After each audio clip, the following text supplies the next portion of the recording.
back around the 8-yard line and just kept dragging defenders. And that's why. This week's Key on Sports Game of the Week is brought to you by Advanced Diagnostics Auto Care and Maintenance. If you want dealership quality at a fraction of the cost, visit Advanced Diagnostics Auto Care and Maintenance at 23779 Lorraine Road in North Olmsted, and you won't be disappointed. You need a repair shop that you can trust. They know the repair process is all about customer service. How they treat their customers is just as important, if not more important, than the quality of the services they provide. They are always willing to discuss your repair needs before, during, and long after your visit. They treat you like family and won't stop until you're completely satisfied and road ready. Celebrate Cleveland boys and girls high school basketball at the Cleveland Basketball Classic. Admissions is $16 daily for all games that day. All games will be held at Baldwin Wallace University at Earth Spring Gymnasium over Thanksgiving weekend of 2025. The goal of this event is to honor the best of Cleveland basketball's past while putting the spotlight on today's Cleveland area high schools. Christine Dort Photography. From sports to real-life photos, don't let a big event go by without Christine Dort there to photograph it. Find her today on Facebook or at www.christinedortphotography.com for all your photo needs. Kathy is a multi-million-dollar top producer in Northeast Ohio. She strives to give all her clients the best knowledge and support through each phase of the home buying and selling process. Give her a call or send her a text at 330-242-0377 to get started today. You can email her at kathydressrealtor@gmail.com. Gotcha Covered Avon. Their team of experienced design consultants are experts in helping you find the right window treatments for your home or business. Swing by their showroom at 2525 Nagel Road in Avon to see for yourself how they can make your entire living room, or any room, look better with just a few small suggestions and a low cost. You can find them online at gotchacovered.com/Avon.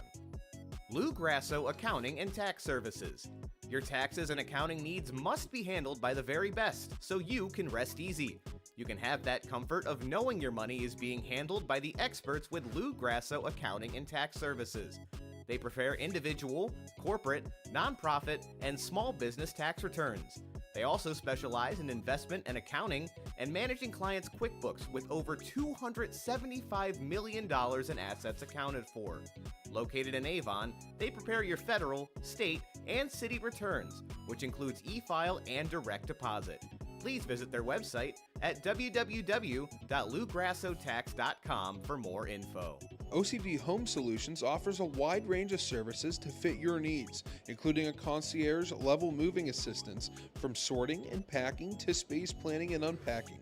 They'll make sure your move is seamless and stress-free, whether you're relocating across town or transporting a loved one to a smaller home. Their team takes care of the details so you can focus on what matters the most. You can reach them today at www.ocdhomesolutions.com or book them by calling 216-299-3181 for a free consultation by mentioning Key on Sports when you contact them. Riley's Irish Bakery. The absolute best bakery and comfort food selection you will find on the west side of town. Located in the heart of Fairview, this incredible family-run business is your first, last, and only stop for the best eats.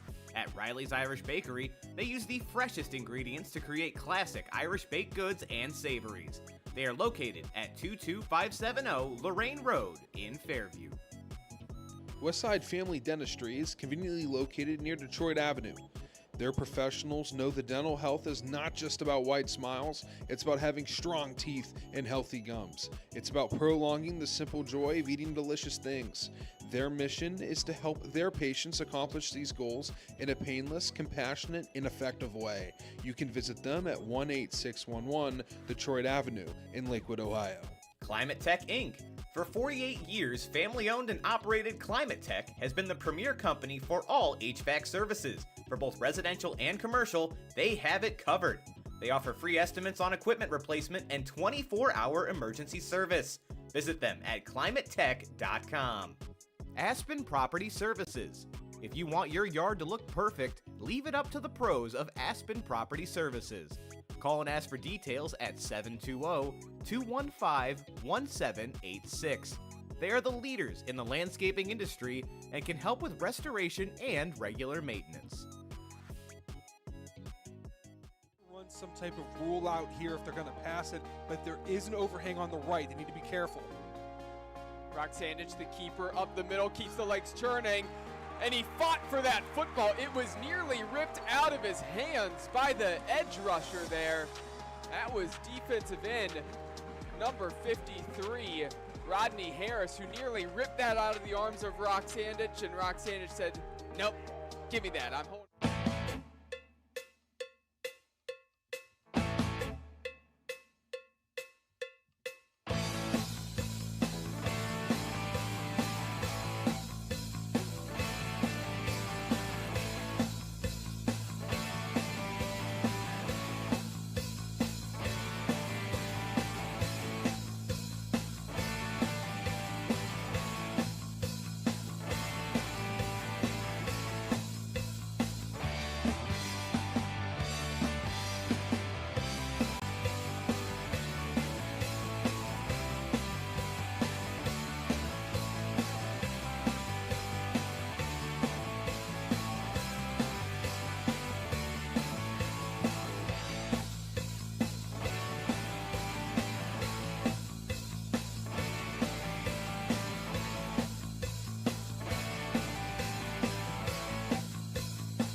Tonight, Amherst travels to Avon Lake in the Keon Sports Game of the Week.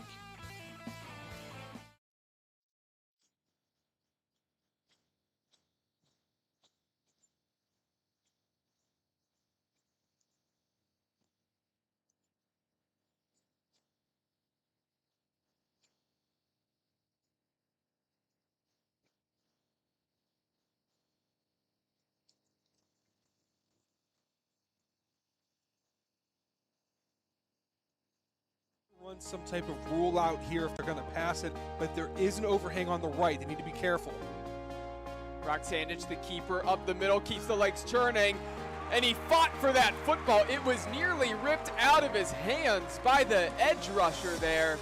That was defensive end number 53, Rodney Harris.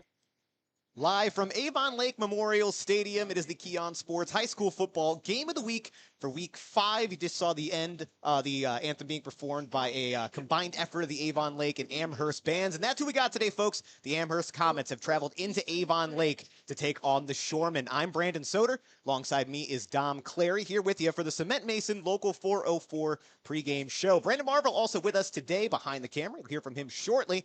But just kick things off, as always, Dom. How you doing, man? I'm happy to be here. This is a place that we love. Great, beautiful stadium, great atmosphere. The bell is ringing here at Avon Lake as they welcome in the Comets of Amherst Steele. Should be a good one. Both teams should be fun to watch. I'm excited for this one, Brandon. They should, and do not let the records fool you. Amherst 2-2, Avon Lake 1-3, but both teams very difficult schedules. We'll start with the visiting Comets. 2-2 on the season. Dom, I'll toss it to you. The keys to victory, the players to watch for Amherst, brought to you by Safe Staffing Ohio. Run some type of rule out here if they're going to pass it, but there is an overhang on the right. They need to be careful. Roxandich, the keeper, up the middle, keeps the legs churning, and he fought for that football. It was nearly ripped out of his hands by the edge rusher there. That was defensive end number 50. Apologize for the technical difficulties, folks, but we're all set now. So again, Dom, talking about Amherst Steele, keys to victory, players to watch, brought to you by Safe Staffing Ohio. Yeah, they have one of the better quarterbacks that you're going to see this year on our broadcast. The senior QB, Christensen, from Clearwater, he's a transfer, He's two-time second-team All-Ohio. This kid is a stud. Expect them to air the ball out with them. They do have a strong running game to pair it with, but if I have to pick a big impact player, if they want to win this game, they're going to have to throw the ball. David Dudziak, senior, he's a player that they're going to need as well on the defensive end. Two players I think that Amherst needs to be clicking on all cylinders, be firing all cylinders if they want to not just stay in this game, but beat Avon Lake, something they failed to do recently in the SWC play. And keep an eye on Dudziak playing out of the slot on offense as well. He's going to be featured quite a bit tonight. Speaking of Amherst, though, our very own Brandon Marlowe got to catch up with Amherst head coach Tom Thome before the game. Let's go ahead and toss it down to Brandon. Here with Coach Tom Thome of the Amherst Steele Comets. Coach, you guys come in here with a unique situation. Week 1, you guys came here and played against Sandusky and came out with a win. Coming into today, does that give you guys any kind of an advantage? No, field's the same wherever we play, so I don't put too much of that in. The only cool thing is we're in the same locker room, so travel, all that. But outside of that, field, all that, it's the same. I don't care where we play. And then last week, you guys came off a tough loss to Berea Mid-Park, 20-19, just a 1-point loss. And after the game, you voiced your frustration about the lack of tackling and all the penalties that your team was kind of just giving up. How do you guys fix that coming into this week, and what was your message to your guys? I mean, you go into practice. You got to practice hard. You got to clean that stuff up. As coaches, we got to put them in good situations to be successful. And really, we had a good week of prep, so hopefully we took care of those. And now you guys coming in today, you guys are only giving up just shy of 12 points per game while scoring over 28 points per game. Even cleaning up those little things, what do you guys expect for your team today? No, we want to just come out and play our brand of football. We want to be physical. We want to be disciplined, and just take care of what we can control. Great. Thank you very much, Coach, and good luck to you. Thanks. All right, close to kickoff now, folks. So Dom, Safe Staffing Ohio, keys to victory, players to watch for the Avon Lake Shoremen. The only time all year where you're gonna hear me point out an offensive lineman is the player to watch. Avon Lake, Maxwell Riley, senior offensive tackle, 6'5", 280, committed to Ohio State. He had offers from Bama, from Clemson, Michigan State, Oklahoma, and a lot more. And he is one of those offensive linemen. He'll make calls. You'll see him during the broadcast, pointing guys out, telling them, hey, slide left, slide right. Hey, pick up the blitzer. And you know why you know that? They call him Coach Max. He is a smart kid on and off the field, and there's a reason why so many schools want him. There's a reason why he's going to play for the Buckeyes if he stays committed to Ohio State. This kid's talented. Watch him to clear the way in the run game and keep the quarterback off the ground in the pass game. All right, thank you, Dom. Folks, this has been the Cement Mason Local 404 pregame show. Be back in just a moment for kickoff. Run some type of rule out here if they're going to pass it, but there is an overhang on the right. They need to be careful. Brock Sandage, the keeper, up the middle, keeps the legs churning. And he fought for that football. It was nearly ripped out of his hands by the edge rusher there. That was defensive end number 53, Rodney Harris, who nearly ripped that out of the arms of Brock Sandage. And Brock Sandage said, nope, give me that. I'm holding on to this. And reaches that arm towards the plane. Welcome back, folks. Getting ready for kickoff here. It's the Keon Sports Game of the Week for Week 5. The Amherst Steele Comets traveled into Avon Lake to take on the Shoremen. Amherst is going to receive this opening kickoff. Aiden Stewart handling the kicking duties tonight for Avon Lake. That's fielded at the 20. Returner up to the 30 now. Runs into some traffic. Brought down short of the 35-yard line. And that is where Cy Christensen and the Amherst offense will get things started. And as we mentioned, Christensen, the transfer in from Clearwater, has had a stellar career there, nearly broke a lot of their passing records, now finishing things off at Amherst.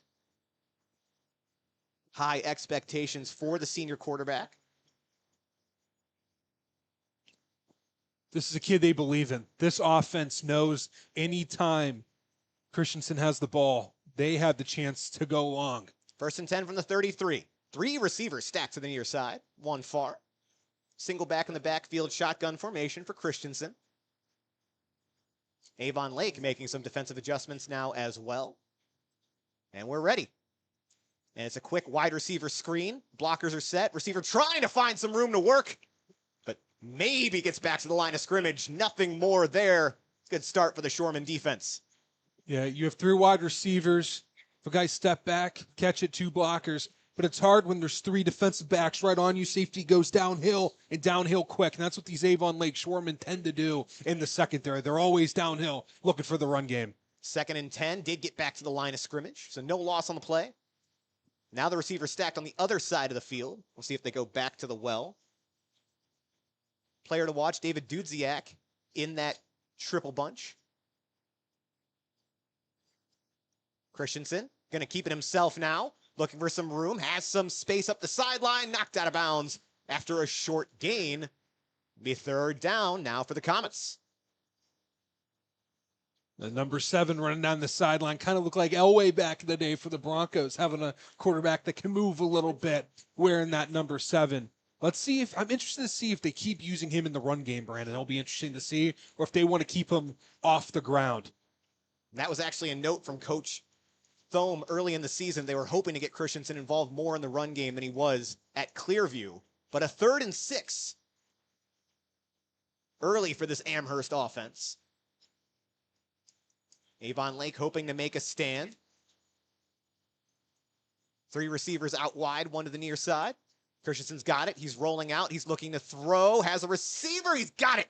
Nearly overthrew his man. No, he dropped it. So, Brandon, credit to you. He caught it initially. Ground caused contact, so he dropped the ball. Hard to see that one falling out of bounds. And then 4th down now. Punting unit going to come out for Amherst. It's a good defensive stand early here. Avon Lake forces a 3 and out. And Dom, that was your aforementioned David Dudziak, who you were looking to make an impact on defense, but also an impact player on the offensive side at wide receiver, almost making an incredible catch there to pick up a 1st down early. Going to punt it away now from their own 37. Christensen back there handling punting duties as well tonight. Low snap, picks it up. The ball is away. Going to be fielded right around the 25. Man there to meet him, but slips the first couple of tacklers. Now going up the sideline and knocked out of bounds right around the 35. So now Avon Lake will get a chance to get their offense going, led by sophomore quarterback Dawson Tenbrink. Solid start so far. Again, 1-3 record for Avon Lake, but a tough schedule to start things off as they had to go against Strongsville, Lake Catholic, and Highland. Then last week getting their first win in conference play, taking down Midview 39-7. So they'll be looking to continue that momentum today. And Amherst, also a great team, came on strong last year, making the playoffs for the first time in a while. Now with a transfer quarterback and a lot of seniors still on this team, hoping to replicate that success. And it does look like we had a personal foul call against Avon Lake. Oh. Yeah, now they're coming back. Well, there's a little bit of confusion here. Avon Lake was marching backwards. Coaches, or the officials rather, are discussing. Amherst out there trying to plead their case as well. And yep, it does appear to be against Avon Lake. So 15-yard penalty is going to push them back. Now going to start at the 20-yard line rather than the 35. This is something that Coach Kostelnik was mentioning before the game.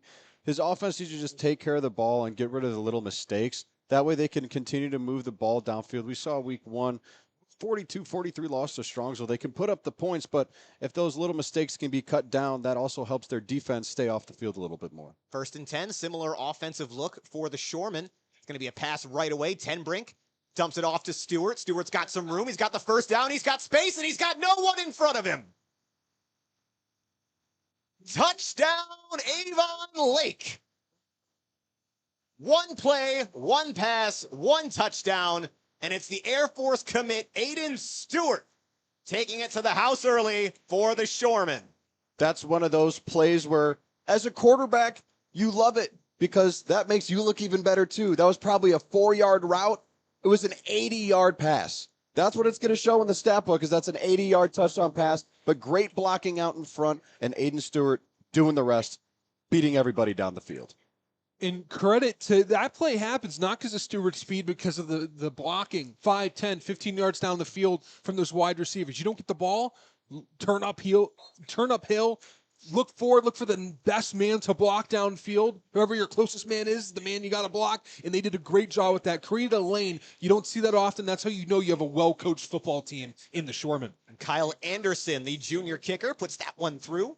So an early 7-0 lead in favor of the hosting Shoremen. Still 10:35 to go here in the first quarter. You can't ask for a much better start if you're Avon Lake.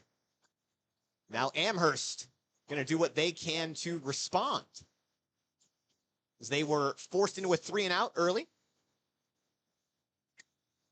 Yeah, no pictures in the stat column, but a great job by Stewart. See why he's been a focal point of this offense for a couple years now. Air Force is going to be getting a good one. And we never really settled in the red zone, but that brief red zone trip was brought to you by the Kelly McLean Achievement Center.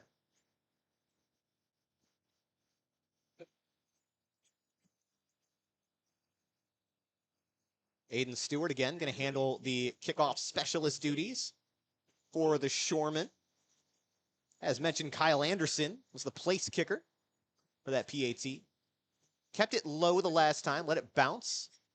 Returned by the second level of this Comet special teams unit. We'll see if they do something similar here. And we noticed it early, especially with some of the less disciplined teams. If you make the ball bounce on these, a lot harder to pick up and keep safe. We saw special teams, specifically with turnovers, a big factor in our Week 2 game. If you guys want to go back and watch that between Ravenna and Normandy. At this point in the season, though, been cleaned up. Stewart, ready. And a booming kick this time. Going to be caught right at the edge of the end zone. They will return it. Working their way to the far side of the field. Still hasn't been touched. Now to the 30. Now to about the 35. So right about where they started their previous drive. See Cy Christensen again out there. If you're Cy Christensen in this this Amherst offense, let's get a first down. Let's get our ego moving a little bit. Let's get some confidence back. Move quick, spread the ball around. They need that confidence here after going 3-and-out, not really being able to move the ball. And the returner stepped out of bounds a little earlier than it looked, so they're going to start this on the 29-yard line. 1st and 10. Shotgun formation again. Avon Lake showing press. The Comets back off. New play call in. Christensen calls it out. We're now set. Avon backs off. Play action. Christensen throwing deep down the middle. Has a receiver, but just overthrows him. Peyton Leibacher, the intended receiver there. Had the time, had the receiver. Just a little bit too much on that one from Christensen.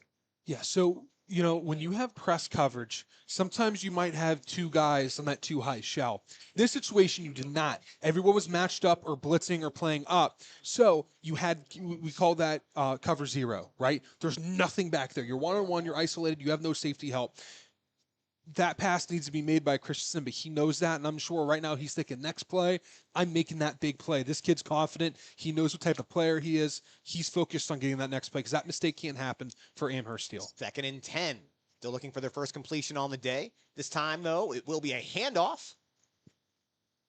Not going to go anywhere. Peyton Gillies on the rush. Meets up right back at the line of scrimmage.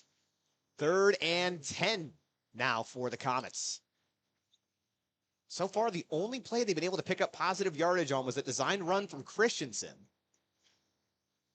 Now under 10 minutes here in the first. Yeah, this team's struggling to find a winning formula right now, Brandon. They need to figure it out here quick before this lead gets bad, because you can't keep putting your defense on the field with such short notice. You got to drive a little bit so your defense can get a little bit of a break. 3rd down and 10. Christensen rolling out. Looking for a receiver, pressure coming, has to get rid of it, had a receiver, but he's out of bounds.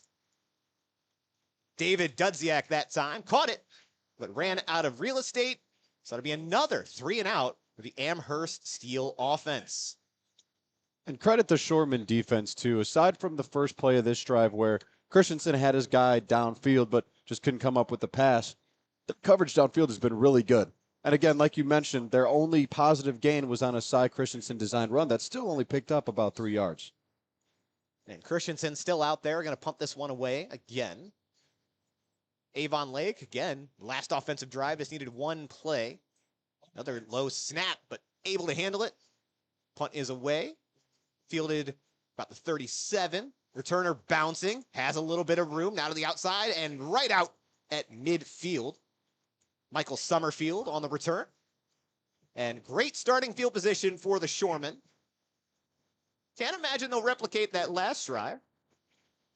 You'd obviously want to. Doesn't get much better than one play for a touchdown, but they're going to get this going in Comet territory this time around.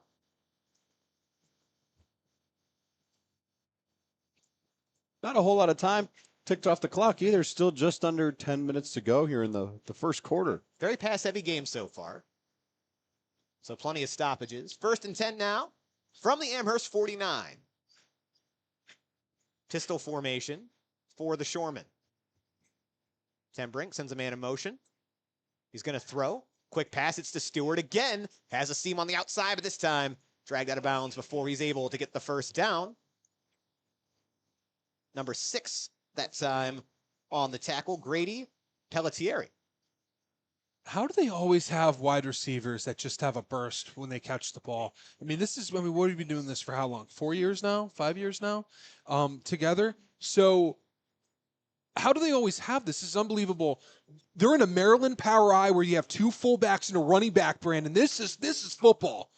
And there's Dom getting excited about a run formation. 2nd and 2. And they are going to run it. Back's got some space, follows his blockers, gets dragged by his jersey, but he's still up. And not brought down till he's past the 15-yard line. Huge rush there for Avon Lake. Ezra Jones, the senior running back, on the carry. It's a first down, and we're now in the red zone for the second time tonight. Strip to the red zone brought to you by the Kelly McLean Achievement Center. The first run of the night for Avon Lake is an effective one, and they're going to go right back to the well. Power I, or whatever Dom's going to correct The Maryland me. Yep, Power I. And it'll be a handoff again, this time to a different back. This going to pick up a couple there. Not quite as successful. Caleb Smith, ball carry. Caleb Smith acting as a fullback. They're listed here on our depth sheet and on our roster as an offensive lineman. Gotta love that one. And that's what that Maryland Power I is, right? Where you have not one fullback, but 2. So you could put a lineman back there and just have them displayed as a fullback rather than having a true fullback. You can put a lineman and 2 running backs, or 2 linemen and a running back. And there's a lot you can do in that Maryland formation that I love. 2nd and 7 from the 10. Avon going to spread it out now. Avon Lake, rather. And this time, quarterback keeper's got some space, juts forward, but there's a flag on the field. It's thrown in the secondary. It was after Ten Brink took off. And it does look like this is going to go against Avon Lake. So you know who Ezra Jones reminds me of? And it's not just like the uniform combo as well, but last year's starting running back for Central Michigan, Marion Lukes. The same number, I think, both were 28. Marion Lukes, big physical runner, but his running style, very similar to former MAC great Marion Lukes. Speaking of MAC coverage, guys, stick to KeyOnSports.com. Dom here, I'm going to brag about him because he won't. Some of the best MAC coverage in all the land. Another good sleep coming up this week. Yeah, and you know, I wasn't anywhere last year, last week I was sick. Next 2 weeks I'm out of action again, but we have a lot of people, and then we have the podcast as well. But we'll be back to the action. We'll talk about that a little later. Penalty backs him up to the 20, 2nd and 17. Amherst showing pressure on the left side. They're going to send it, but ball gets out quickly. Stewart's wide open, and he's going to walk in for the touchdown. Touchdown, Avon Lake. So one thing I want to talk about is when you're a young QB, you're taught sometimes you got to block the blitz with the pass. And what that means, as I try to talk through the horn here, Love it. is you're taught, hey, we have 5 blockers and there's 6 coming, which means you have to block them. You're going to take the hit and you have to make the pass. deal with it. He didn't see it coming, had his back turned, right? It wasn't his blind side, but he was able to turn his body, makes the pass, gets rocked, but still finds his man anyway. A sophomore doing that's impressive, Brandon. Very impressive. Absolutely. And also, if you're going to leave anyone uncovered, Aiden Stewart might not be my first choice. But either way, 14-0. The early score here is that PAT is good from Kyle Anderson. 7:35 to go here, folks. Keon Sports Game of the Week already in week 5. Incredible that we're at the halfway point season, especially considering it's about 85 degrees outside. But here we are. Avon Lake dominating this one so far, but plenty of time for Amherst to respond. We know this offense has the potential to break out. And Avon Lake has had great blocking upfield by wide receivers and their running backs who they've spread out wide. On that touchdown right there, Ezra Jones, who had the big run early in the drive with the ceiling edge of a block, just so Aiden Stewart could just walk in untouched. Again, great blocking, great athleticism as well from Stewart. 2 touchdowns tonight. And speaking of Aiden Stewart, he might be an early nominee for either for our Cement Masons or our Mickey's Players of the Game. Give away 1 on offense, 1 on defense. Coolest thing about this, folks, if you're watching on our YouTube page, which you hear my voice, you definitely are, your vote counts. So let us know in the comments who you think is deserving of those awards. Plenty of time left in this one. So player from Amherst, player from Avon Lake, it could be an entire unit. Let us know who is the most deserving. We'll announce those winners during our Cement Mason Local 404 post-game show with myself and Brandon Marvel. But a 2-touchdown performance in the first quarter. Aiden Stewart is definitely on the watch list tonight. Speaking of, Stewart ready to kick this one off. Booming kick. And it's going to be caught in the end zone this time. Amherst still going to try to return it, but not a lot of room to operate. He's brought down at the 15-yard line.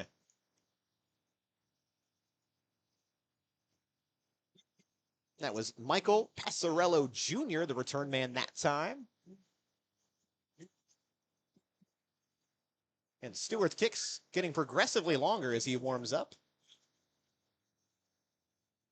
And the Comets, some tough starting field position back at their own 15. 2, 3, and outs to get this game started.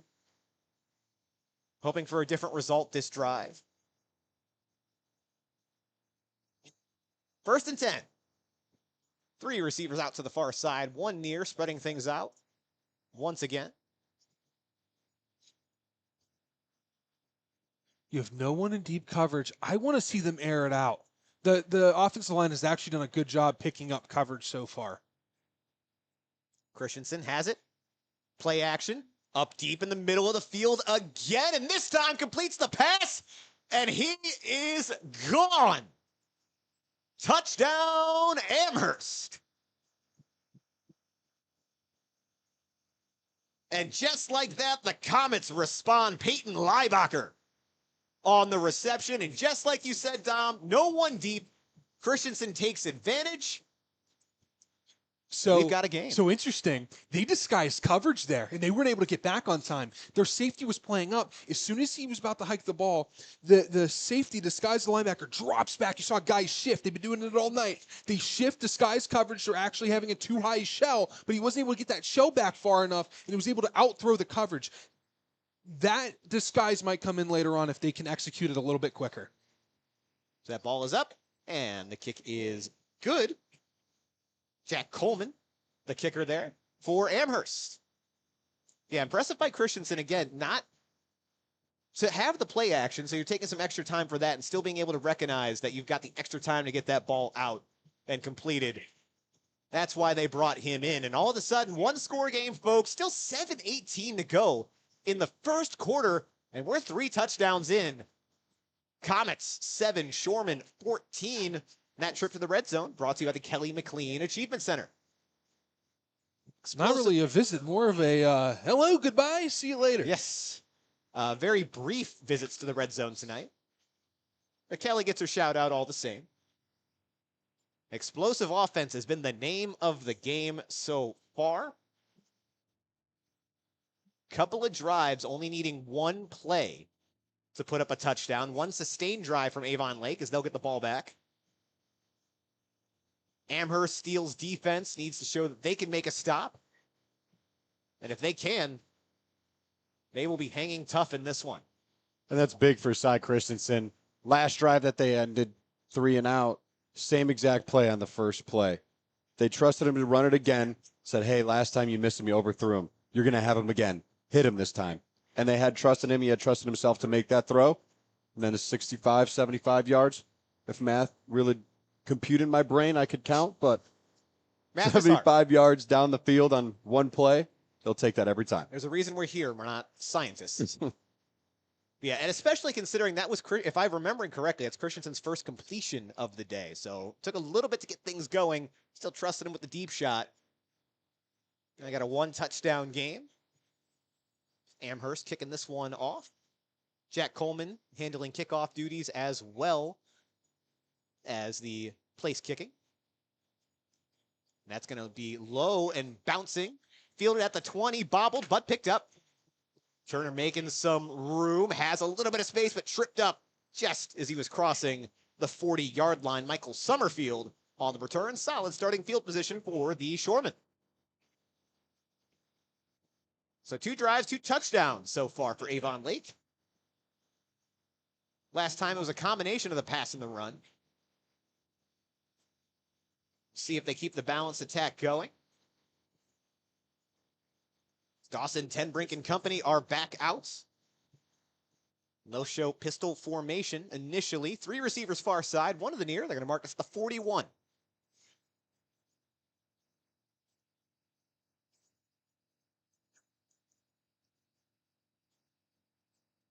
Officials now ready. Tenbrink sets. Ball snap, he has it. Quick pass up the middle, has his receiver. Brought down at the point of contact. That's going to be a 6-yard gain for the Shoremen. Those little passes do a lot. It makes their safeties come up a little bit more more aware of what's in front of them, not behind. And then that opens up a deep shot later. 2nd and 4 now for Avon Lake. Clock is now ticking down. 6 minutes, 45 seconds to go here still, again, in the first quarter.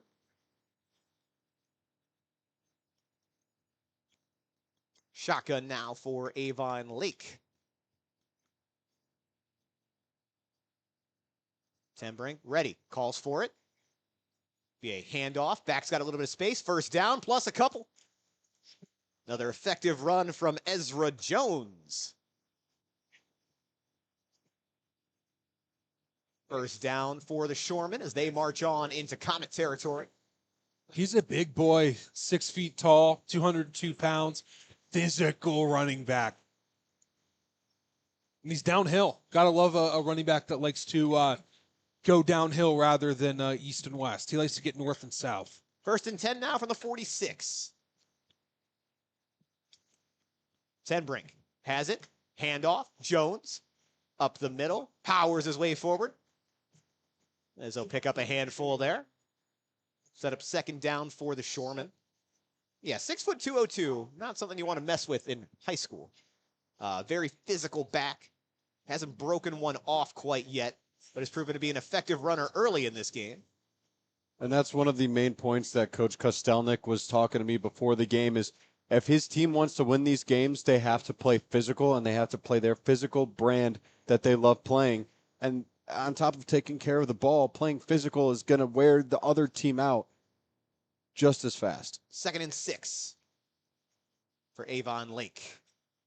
Pistol set, receivers stacked on both sides. But it'll be a handoff again. Ezra Jones stumbles a little bit, still fighting for every yard. He's got the first down and about 3 more. Man, it is hard to bring him down.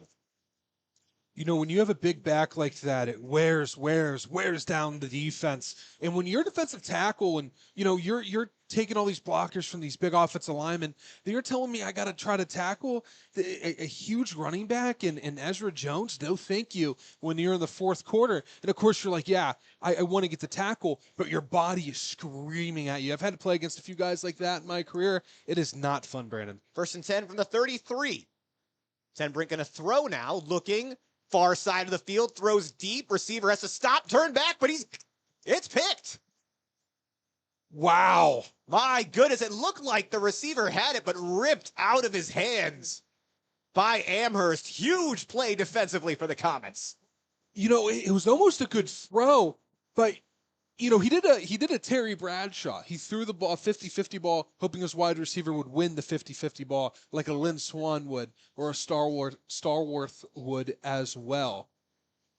Steelers reference. Yeah, get two of Love them that. right there. And but that's what he did. It's not like Terry Bradshaw, or like what my grandma calls him, Terry Brazil, was making accurate passes. He was giving 50-50 balls to great wide receivers. And they have multiple great wide receivers on this roster. Just wasn't able to bring it down. Even better effort there by the deep. What number was that, Brandon? I got number 1, Fellenstein.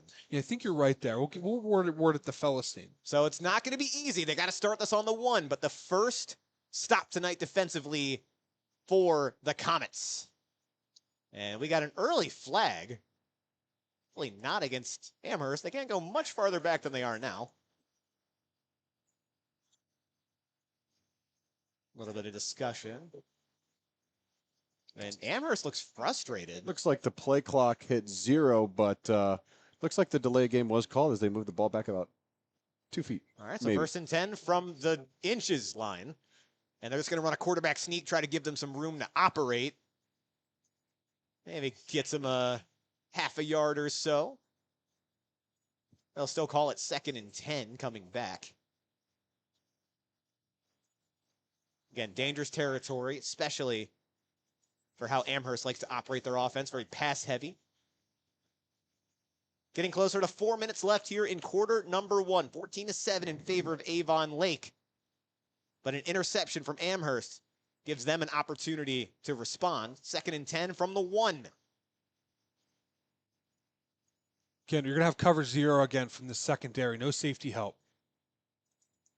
Play clock going down. They get it off in time. Christensen going to drop back, throw up the middle, and that's nearly intercepted. That ball got away from him. It's one of the Avon Lake defenders able to get up and get one hand on it, but really no receiver directly in the area for Amherst. 3rd and 10. And this is tough because you absolutely do not want to be punting from back here.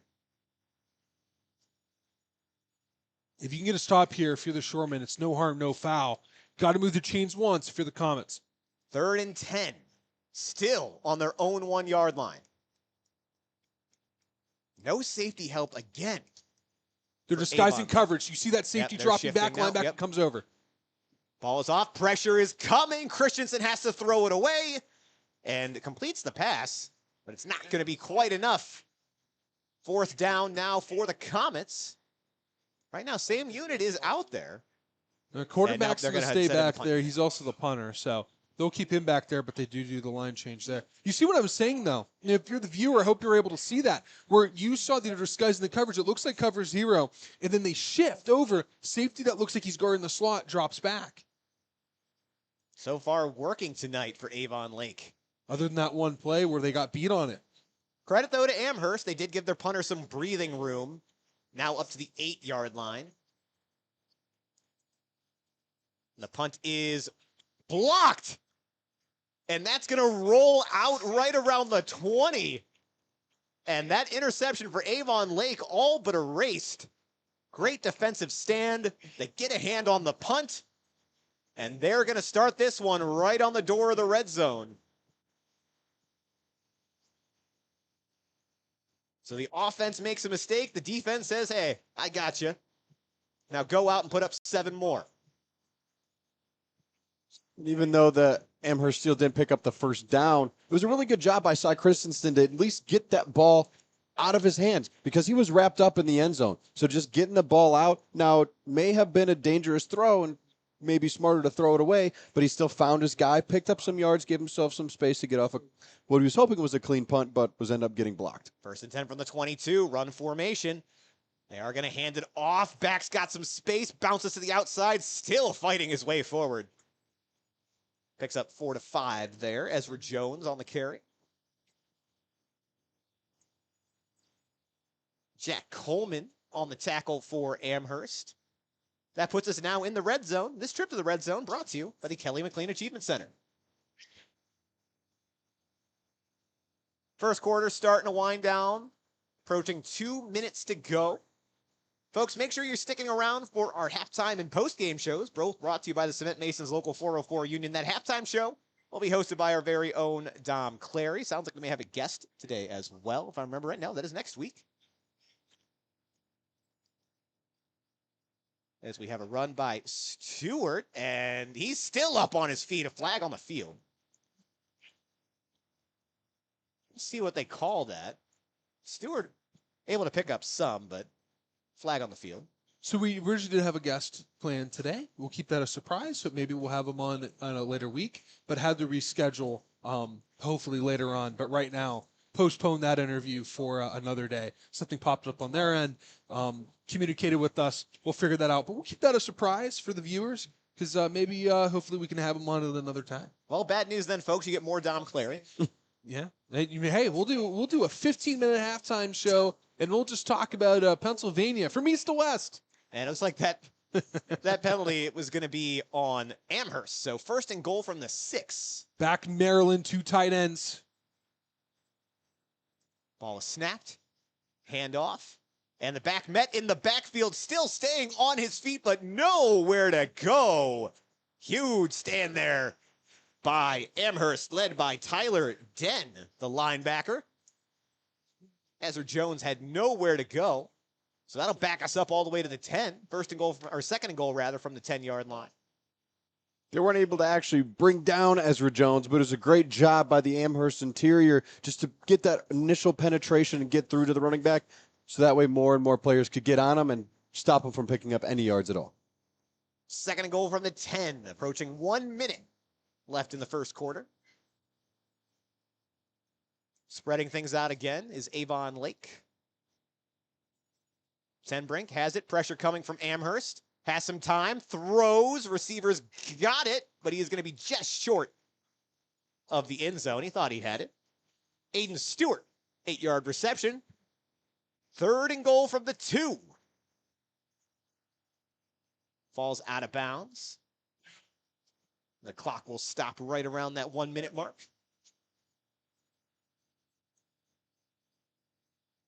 Could be huge for Amherst. They could come up with a stop here. Oh, Maryland within the 2. I'm living a dream here, Brandon. Ball snap, handed off. Back's going to be close. We'll wait for the signal from here. It doesn't look like he had it. He's stopped right at the 1-yard line. Great job standing tall from Amherst. That'll set up 4th down. Looks like the offense might be staying out there. Got 1 yard to gain. I mean, why not? I mean, you've confidence in your offensive line. Back to the Maryland formation. You love to see it, Brandon. Here we go. This is where football games are won and lost, right here on the 1. 4th and goal. Handoff again. This time Jones met and he's dropped. Ball is out. But it looks like they're going to call it dead. But either way, a massive defensive stand by the Amherst Steele Comets. And that was close. I don't know if the running back was down there. He was still in the air. Thinking the same thing, Marvel. I don't know if they're calling that forward progress stopped or what they're calling there, but that's a tough break for Amherst because they were looking to return that ball however long they wanted to. So second time now, Amherst going to start deep in their own territory. But the important part is they kept Avon Lake out of the end zone. Still a 1-possession game here. 20 seconds to go here in the first quarter. And the biggest thing about that 3rd down attempt was they were able to get the initial 1-yard push, but the key on a lot of those plays is that second effort. Get you that extra push from your offensive line to get you in there some more. But they weren't able to get that done. Again, credit to Amherst Steele. They were able to stop the run. Timeout on the field. Ended up marking this at the 2-yard line, which is where Amherst will start. Avon Lake calling in the timeout there. As I was saying earlier, folks, the halftime show brought to you by the Cement Masons Local 404 Union will feature Dom Clary on his own, and he will take you all around the world of Northeast Ohio high school football and probably beyond, and let you know the scoring updates and some of the action that's going on. Again, conference play starting up around a lot of the state, exciting matchups going forward, they just start to mean more. Start to think about playoff positioning here in a couple weeks. Crazy to say. Seems like it's been flying by. Yeah, can't wait for the playoffs this year. Be a fun one. A little different format for the playoffs as well. Some few less teams, 12 That's this year, yes. compared to 16.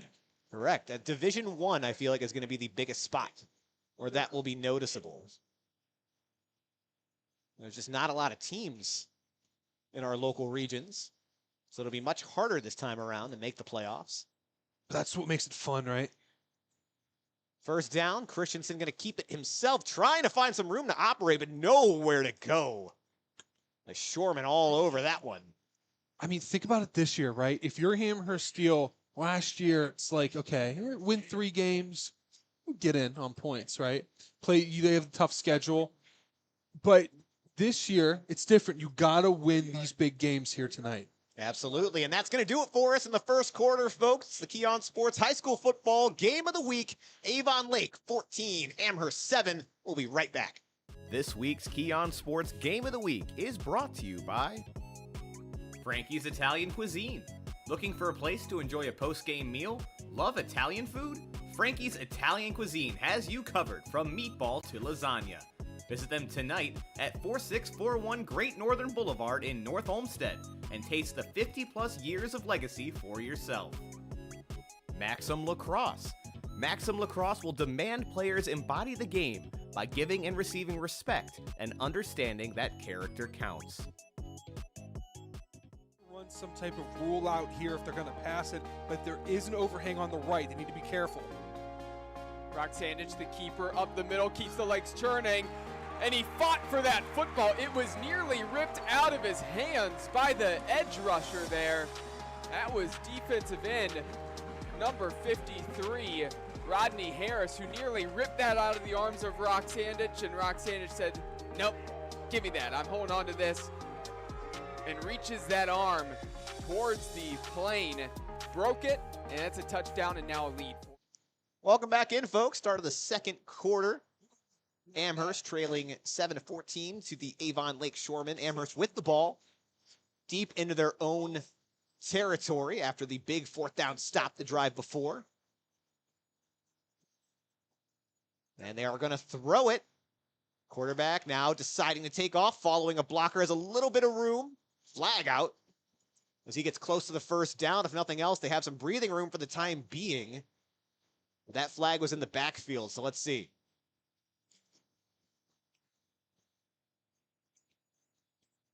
And sneaking. Yes, holding.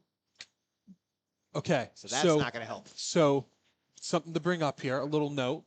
I'm sure you guys already know because you guys are football guys. If you remember, Super Bowl versus Steelers and the Cardinals, the only reason why the Cardinals had a chance to win that game when they had to leave, there was a holding in the Steelers' end zone when they were on offense, and that's a safety. Something to watch here.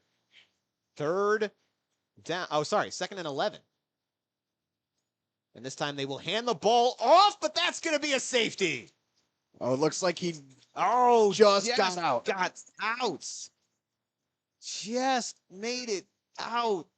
My goodness. Yeah, Brent, it's hard to tell from this angle. I think that he just had that ball over. But boy, great effort there by the Shoremen. You know, don't let the name fool you. They attack that run by air, land, and sea. Yeah. Thank you, Dom.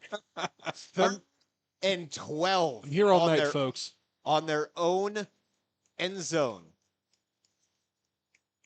Shotgun formation again. And they're not afraid to make changes right on the line. This time looks like a couple safeties for Avon, but we're going to get a timeout for Amherst. Again, we saw them in this situation earlier. They were able to eventually give themselves some room and punt the ball away, but the punt was blocked. Credit then to Amherst for making a defensive stand after the fact, but still tough position to be in. And your playbook, much more limited at this part of the field. And this is a game we talked about a little bit. The records don't necessarily show how much talent each team has. Avon Lake 1-3, Amherst 2-2. And when I was talking to Coach Kostelnik of Avon Lake before the game, he mentioned how strong his defense actually is. If you look at the just raw numbers, they're giving up just over 26 points per game. But again, that's because the offense was struggling to take care of the ball.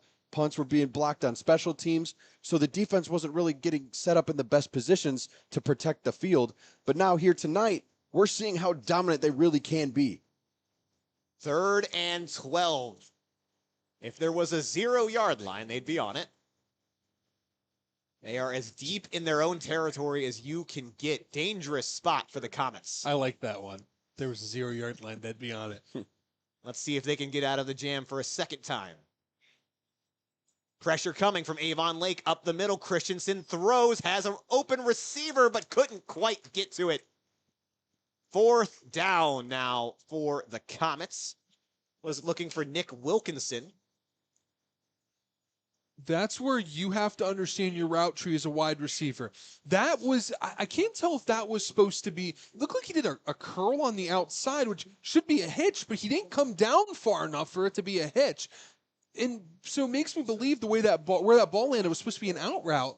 But again, he turned, the way he turned, it made it look like it was just a really short hitch. So that route tree has to be ironed out a little bit, but they need a big punt here. Cannot have another block. It will cost them points. Punting from the 1.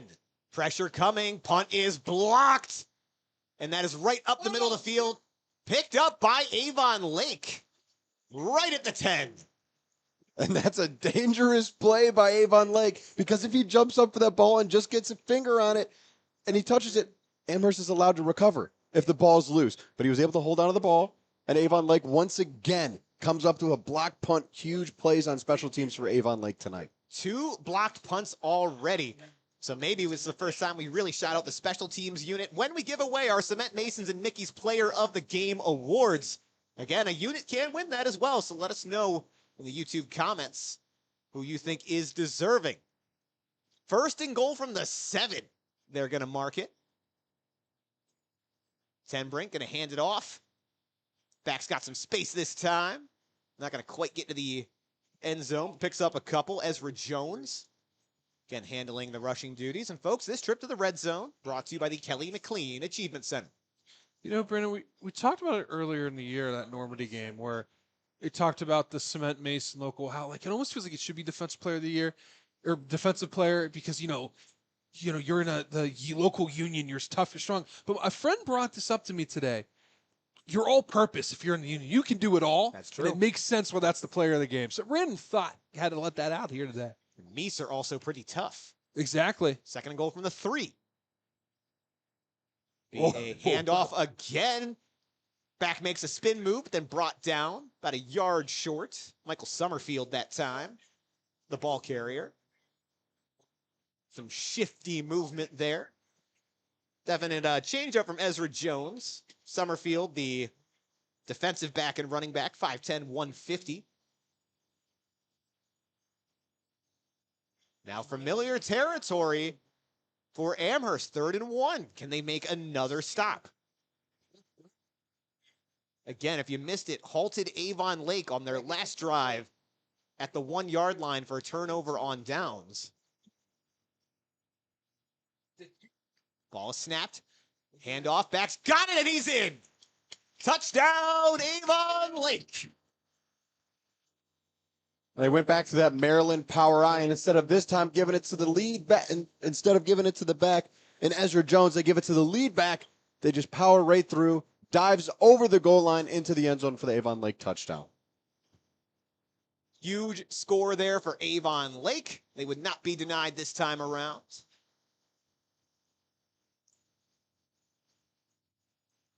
Get ready now for the extra point.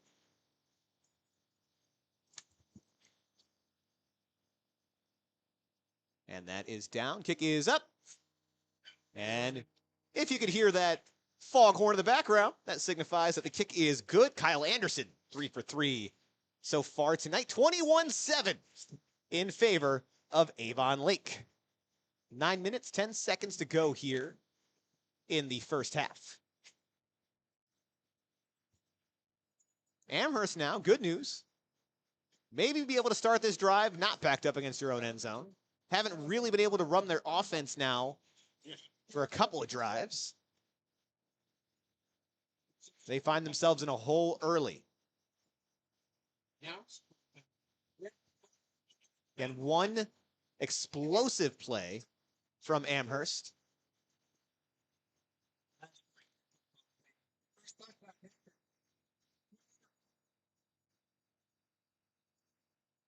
Avon Lake getting ready to kick this one off.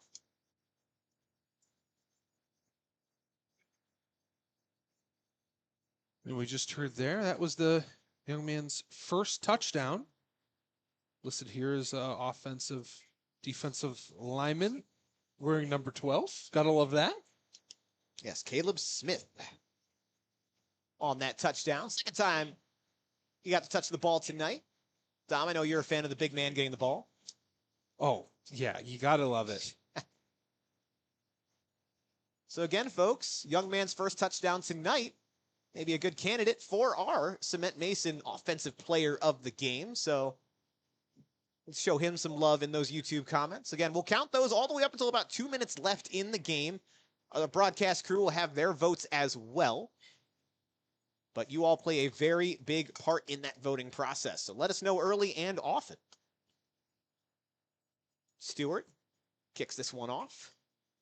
It'll be caught right around the 5. Returner working his way to the middle of the field. Little juke move, but really nowhere to go, and he's brought down right around the 15. Michael Passarello Jr., the return man for the Comets. Much better starting field position this time around for Amherst, as they'll mark it at the 16. Again, 2 drives in a row where they were pinned deep in their own territory, led to 2 blocked punts. Luckily, only 1 touchdown as a result of those. And still find themselves down 21-7 here early in the second quarter.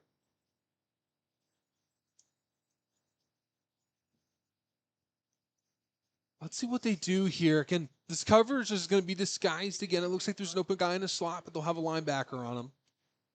Christensen's ready. Handoff. Moving up the middle of the field. Not a lot of room to operate. The back gets right back to the line of scrimmage, but no more.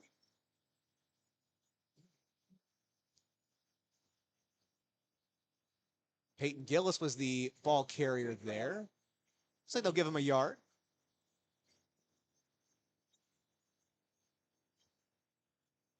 Second and 9 now. Christensen going to run it himself this time. That's Wildcat there, Brandon. Number 0 had the rush. Apologies, Jack Coleman.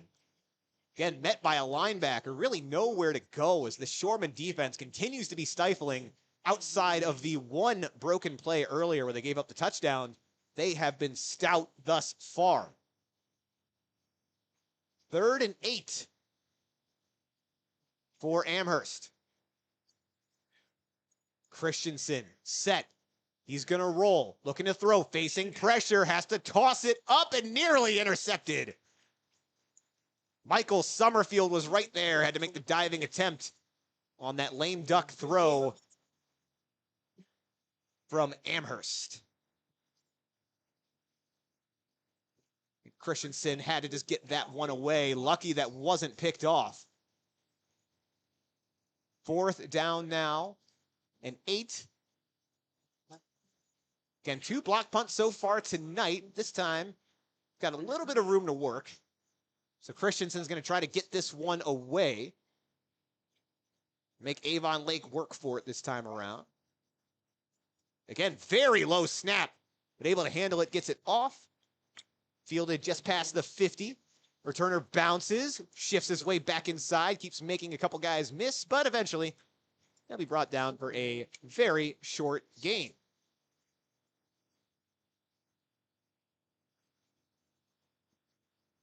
That was Michael Summerfield returning that one. Avon Lake making their way back out.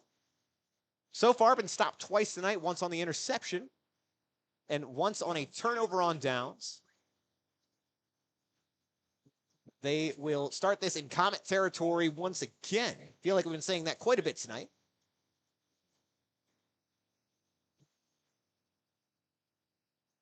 Ten break. Pistol formation.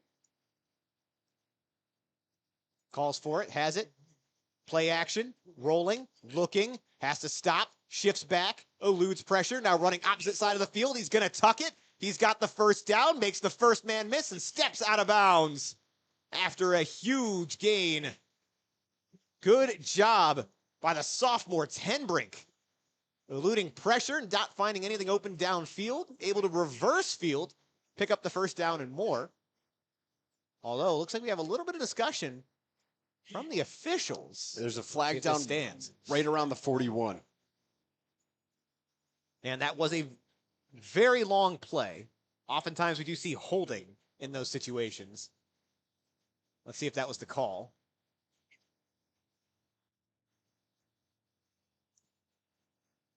And it looks like they're picking that up.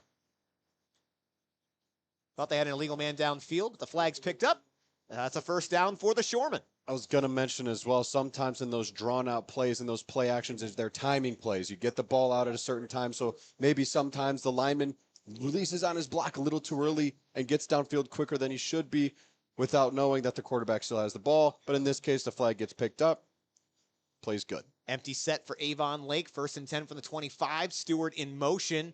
Going to fake the handoff to him. Tenbrink going to keep it himself. Has some space. Makes a couple man miss, and he's going to run it in for the touchdown. Touchdown, Avon Lake. That's just a simple read option there. The sophomore Dawson Tenbrink reading that left side of the line. That left side of the line was there, waiting, ready for Aiden Stewart to take the sweep, and he kept it himself, hit the hole, and found pay dirt for a touchdown again for Avon Lake. Now, we warned you at the beginning of this game, folks, don't let the records fool you. Avon Lake passing the eye test so far tonight. Extra point from Kyle Anderson. Snap, ball down, kick is up, and it is good. 7 minutes, 23 seconds to go here in the first half. And it is the Avon Lake Shoremen up 28-7 over the Amherst Steele Comets. Amherst had a couple good defensive stops with the offense, yet to really get going. The only points off of a deep play action pass earlier in this game. Other than that, it's been a struggle to pick up much of anything for this Comets offense.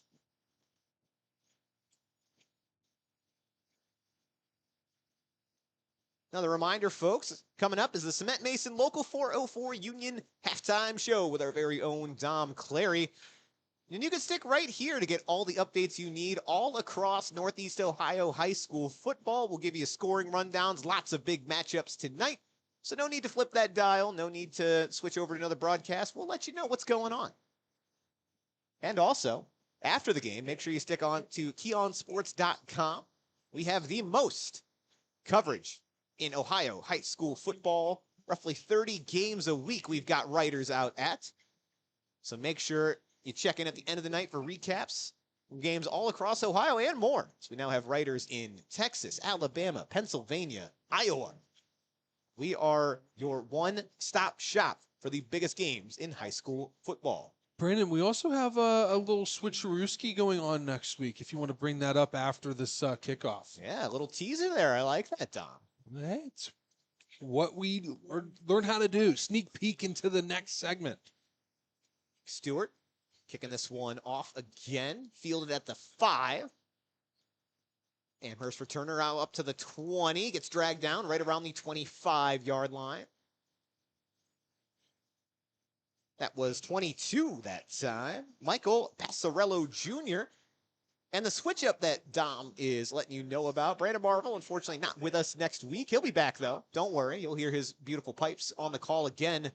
Because of that, though, we're bringing in a new name, Nick, who had joined us for other broadcasts through the offseason, lacrosse specifically. Did an excellent job there. So he's going to get the call up. But more importantly, Dom Clary will be switching over to play-by-play for next week.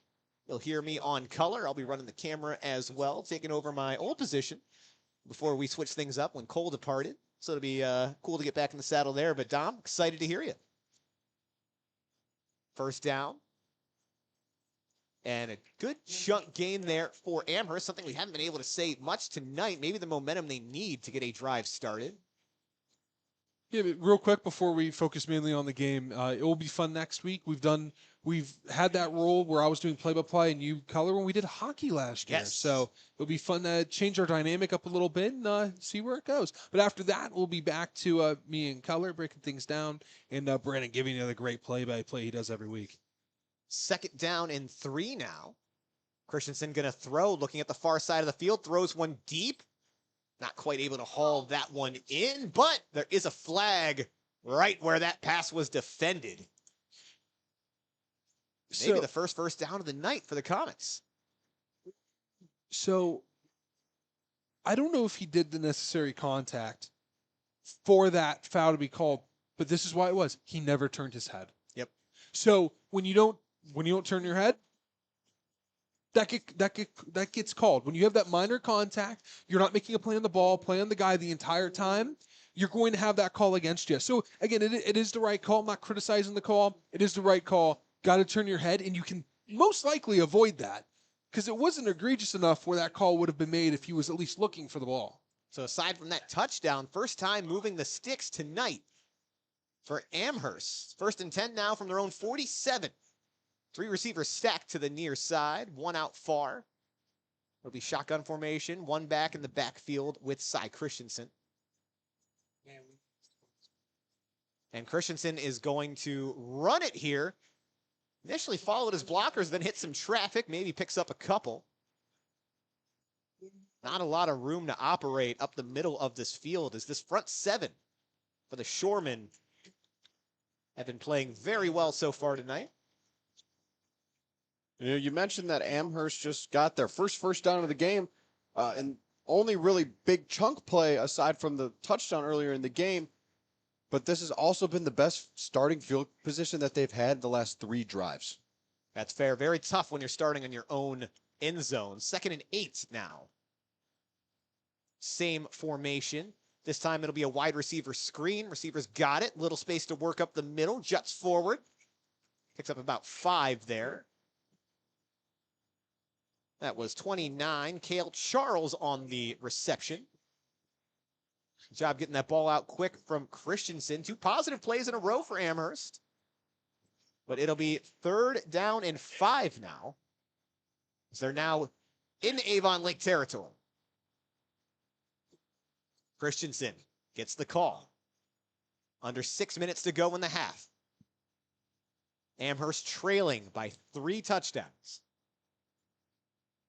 Best drive, sustained drive they've had so far. Christensen gonna roll out, has a receiver open up the middle of the field. He'll be right at that 1st down marker. From here, it looks like he's got it. It will depend on the spot. And they are gonna move those chains. So fresh set of downs for Amherst. Is this offense starting to get humming? That's number 82, Bryce Colvin, on the reception. Good job by him. As soon as he caught the ball, he looked to turn upfield to make sure he got that 1st down. Even though the Avon Lake defender was right there ready for the tackle, he was able to stretch out and get that extra yard to get the 1st down. Amherst finding some success with this bunch formation. They're going to run it out again. 1st and 10 from the 43. This time a handoff. Back immediately met in the backfield. Spins though, juts his way forward. Maybe picks up a yard. Peyton Gillis, the ball carrier that time for the Comets.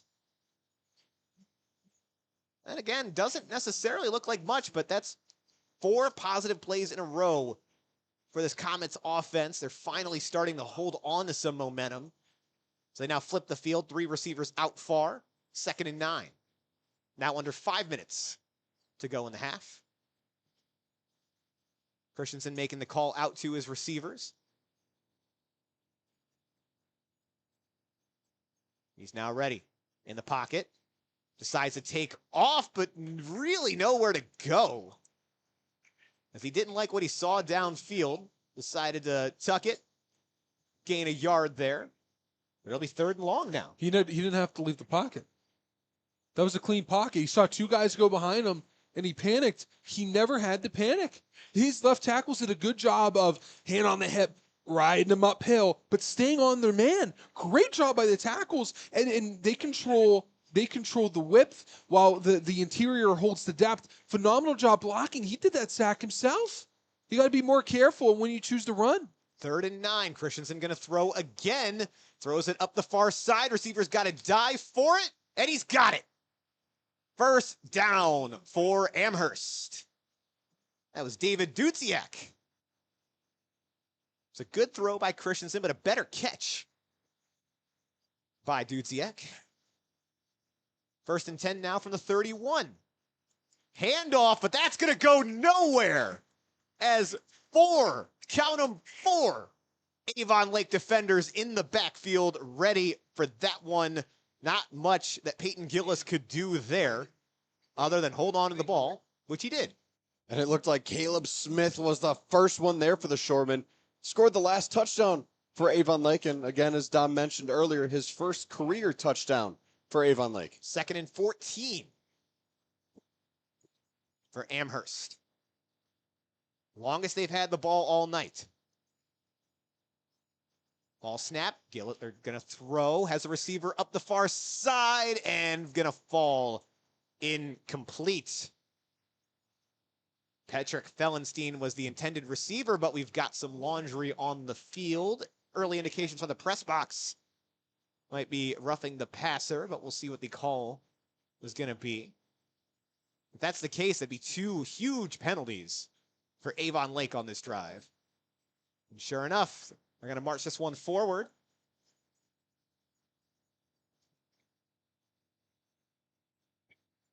And they pick up that roughing the passer there. And again, the Amherst wide receiver was pleading for defensive pass interference as well. And again, to Dom's point, as a defensive back, you got to make sure when you see the receiver looking for the ball, at least give your head a little turn. Make sure you're looking for where that ball is so you can, 1, at least try to make a play on it, and 2, you're not grabbing hold of the guy you're covering. It'll be 1st and 10 from the 20. This trip to the red zone brought to you by the Kelly McLean Achievement Center. Christensen, quick throw out to the receiver. Tries to work up past his blockers. Decent gain there. Give him about 7 yards. David Dudziak, the recipient of that wide receiver screen. Clock may be becoming a factor soon. 2 minutes, 30 seconds to go in the half. Both teams still with 2 timeouts to burn. Usually not a big fan of those screens, but when you're not able to run the ball, it works pretty effectively. You can stretch the field out a little bit, get those linebackers moving left and right, not so much vertical. So it works this occasion. And another screen, this time to the halfback, who's met in the backfield, and he's going to try to fight his way forward, but really nowhere to go. Great job again by the defense of Avon Lake. Going to set up 3rd and long now. Now under 2 minutes. Go ahead, Don. No, you're all good. It's hard when you're trying to run those screens like that, where they ran that bubble screen, then they tried running that halfback swing pass screen there. It just didn't work out. I like the swing pass a lot, by the way, because it can be disguised as just a check down, but your linemen are already downfield moving. I like the idea, but it's hard to run those back to back like that. It can be a tough situation that you're putting the running back in. 3rd and 6. Christensen going to look to throw, facing pressure up the middle of the field, and he's got a receiver. Did he get in?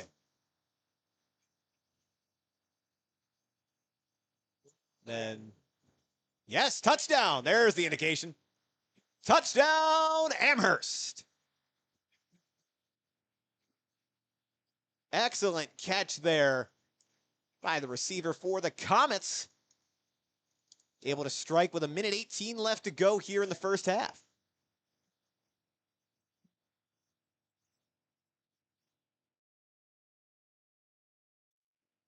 David Dudziak, calling his name a lot tonight. On that touchdown reception, Jack Coleman puts that one through for the extra point. So 1:18 left to go here. In the first half, Avon Lake 28, Amherst 14. So first sustained drive tonight for Amherst results in 6 plus the extra point. Amherst, or Avon Lake rather, will have one more opportunity to respond with 1:18 and 2 timeouts left. This is a big drive for the Shoremen because at the start of the second half, they get the opening kickoff. So if you could score a touchdown here, go back up by 21, and then get another score at the start of the second half, you really stretch this lead and break this game open. We call that double dipping or going for seconds there. You want a chance to double up, got to take them. I'm interested. They've been able to get big plays all day. I'm interested to see if they're going to go for it, if they're just going to concede the half and just say, hey, we like the lead we have. We're just going to go into the half. And or we already like the lead we have. We're just going to go into half and prepare for the next 2 quarters of football we got to play. Speaking of preparing, one more reminder, Dom's getting ready for the Cement Mason Local 404 halftime show. Where again, we'll give you updates from all of the Northeast Ohio high school football action, so make sure you listen in there. And also, we got ourselves a game, folks. Let us know who you think's deserving the Cement Masons and Mickey's Player of the Game awards. As Amherst now makes this a 2-possession game. Kickoff up the middle over the head of the returner, and that's going to go out of the back of the end zone. Thank you for the comment, Colin Chester, of suggesting a little player of the game.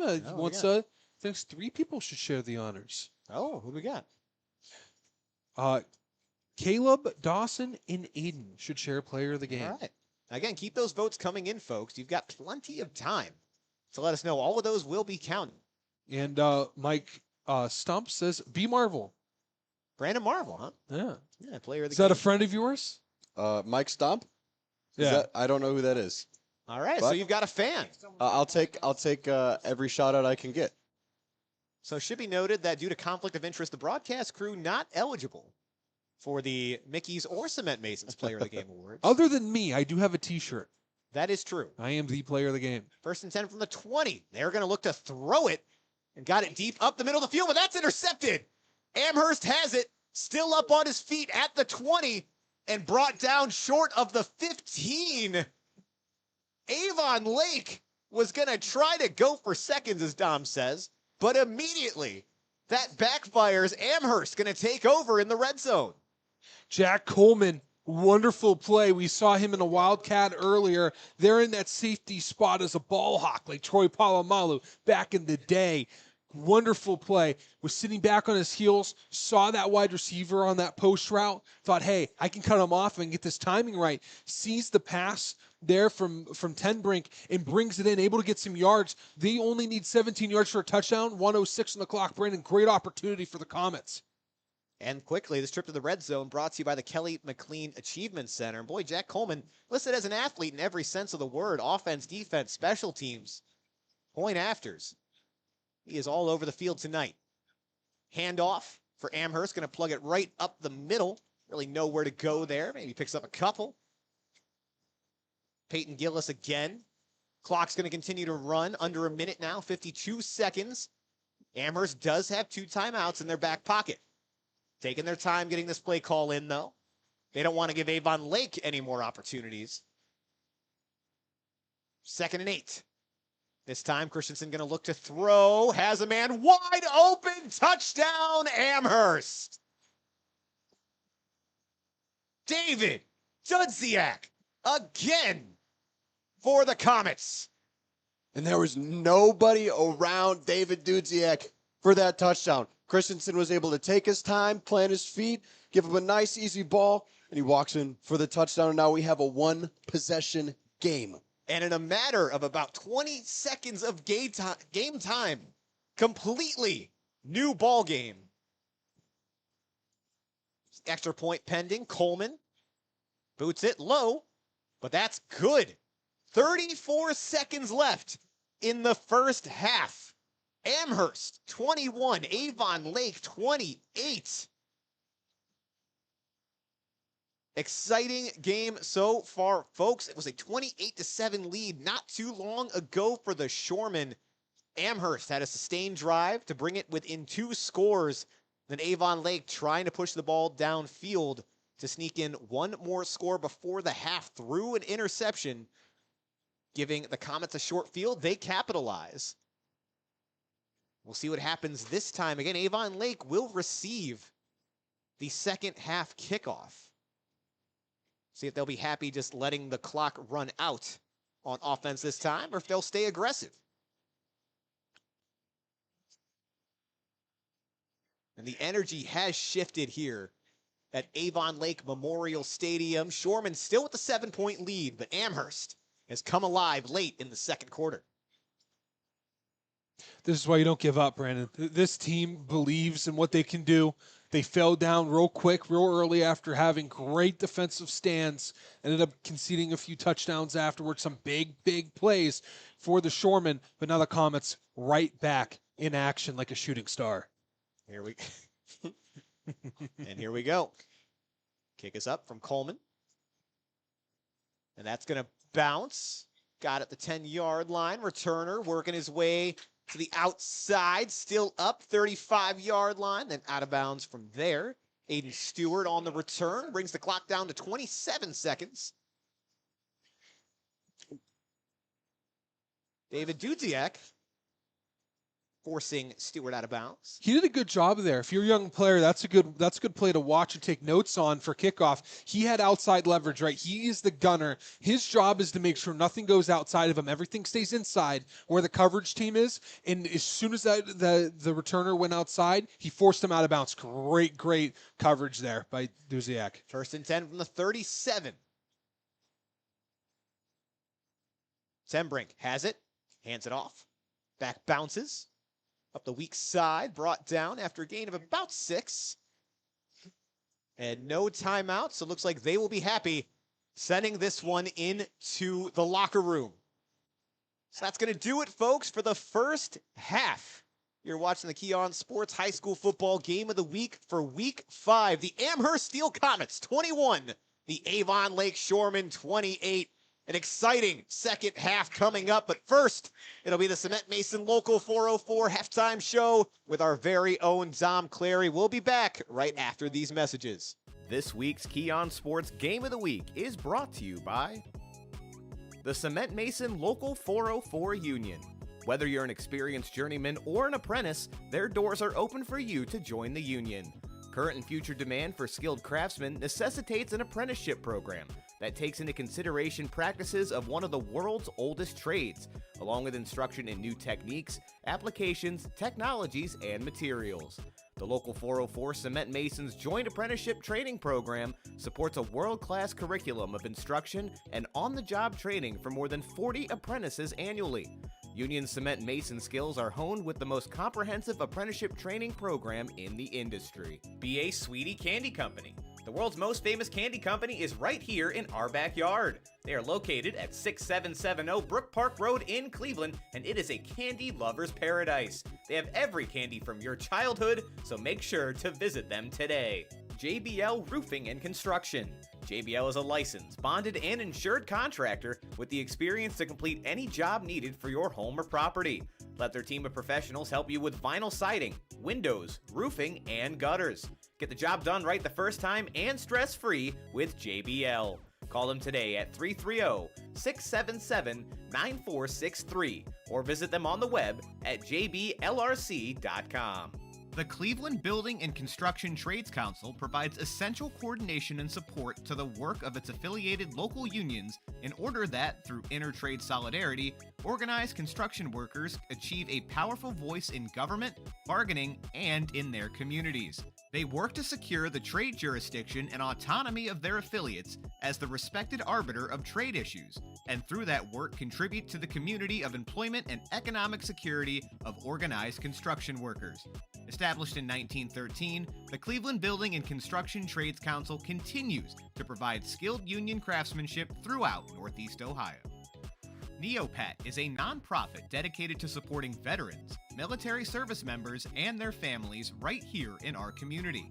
From emergency assistance to family events, scholarships, and mental wellness programs, Neopat works to honor their service and sacrifice. You can make a difference by donating, volunteering, or sponsoring programs that directly impact local military families. Learn more and get involved at neopat.org. North Ridgeville Athletic Boosters is a charitable organization consisting of dedicated Ranger supporters serving athletes, coaches in our community. Chatty's Pizzeria. In the heart of Bay Village at 28611 Lake Road, this incredible pizzeria offers a full menu of food and drinks. They have everything from a casual dining experience to the romantic setting of a long-awaited date night. Their food is made on the spot with fresh ingredients and classic recipes that the entire family will enjoy. From a cozy spot in the igloo to the party room, everyone will be taken care of. Call 440-471-4485 or email info@Chatty's Pizzeria for reservations. Some type of rule out here if they're going to pass it, but there is an overhang on the right. They need to be careful. Roxandich, the keeper, up the middle, keeps the legs churning, and he fought for that football. It was nearly ripped out of his hands by the edge rusher there. That was defensive end number 53, Rodney Harris, who nearly ripped that out of the arms of Roxandich, and Roxandich said, nope, give me that. I'm holding on to this. And reaches that arm towards the plane, broke it, and that's a touchdown and now a lead for the Blue Devils. Woo, I got chills here, Cole. This is a huge crowd here for Brunswick here tonight, and Roxandich gave them something to cheer for. Going in, a lot of people doubted Brunswick. It's an early lead. They have to stay consistent. Anytime this Cleveland Heights team has their talented players, their smart players on the field, they have a chance to win the game. They need to be a little bit more. The adrenaline stops you. They need to get back up to that pace here. First and goal from the 10-yard line. Davis bouncing it to the outside, and he's going to walk into the end zone untouched, and just like that.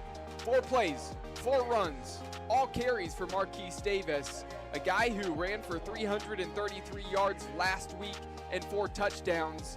Did not have a big first half. It was quiet, and he shows up on the first drive right when the Tigers need him, 10-6. You know, he gets that edge. There's no one that can catch him. There needs to be someone right in front of him if they want any hopes of stopping Marquise Davis. He has that. If you're Cleveland Heights, you can use Brunswick's game against them. Still 8 minutes to go, but continue to run the ball, run the clock, and you have an opportunity for a fresh set of downs before making it into the end zone. Davis slipping through a couple tacklers, keeps the legs churning. Nobody could bring him down. Was touched back around the 8-yard line and just kept dragging defenders. And that's why he's the type of running back prospect we've been. Happened to the green wave on the other end. Here an option. This one going to be a pitch to the outside. Got a block and going to step into the end zone right around the corner. Nice blocking there by the wide receiver, setting that edge and giving some room for number 30, Andre Jenkins, the sophomore, to make his way into the end zone untouched. And also credit to Elijah Gray on that pitch, well timed on driving once again, looking to get their first win of the season and break that 9-game win streak for Holy Name dating back to 2013. But right now, Holy Name, they need to get a stop here. I know it's early in this game, but things are trending the way of Normandy. And a lot of it's because of Elijah Gray, the quarterback, trying to make a man miss an open field. He does. Past the 15-yard line, slips past the tackler, cuts inside, and he's going to barrel his way into the end zone. I'll tell you what's more slippery than that football tonight, and that is the quarterback, Elijah Gray. Nobody can bring that man down. Yeah, I don't even know what to say. I mean, this is one of the most exciting runners of a quarterback that I've seen. And a reminder that this trip to the red zone has been brought to you by Kelly McLean Achievement Center. Visit kelly-mac.com to learn more. 2nd and 2 from the 5. Have to get to the 3-yard line. Welcome on into the Cement Mason Local 404 Union halftime show. The bands are on the field, so you know what that means. Dom Clary has the mic to himself, and there's nothing Brandon Soder can do about it. We have some scores to talk about here, as we've had Bedlam on the Lake here in Avon Lake. 28-21, late half heroics by the Comets. Jack Coleman needed a pick big time for his team, and he got it off of the pass from the young sophomore Dawson Tenbrink. Not able to find his target. And what do the Comets do? Well, they score quick. And of course, it's a connection from Christensen to Duziak. It's been a phenomenal first half. It looked like it was going to be a blowout, but not so fast, my friend, as the great Lee Corso used to say. As this game is a one-score ball game, Avon Lake, they'll have the ball as they've struggled on their last possession. enough from here. You've seen what we've done here today between Avon Lake and Amherst Steele, pardon me.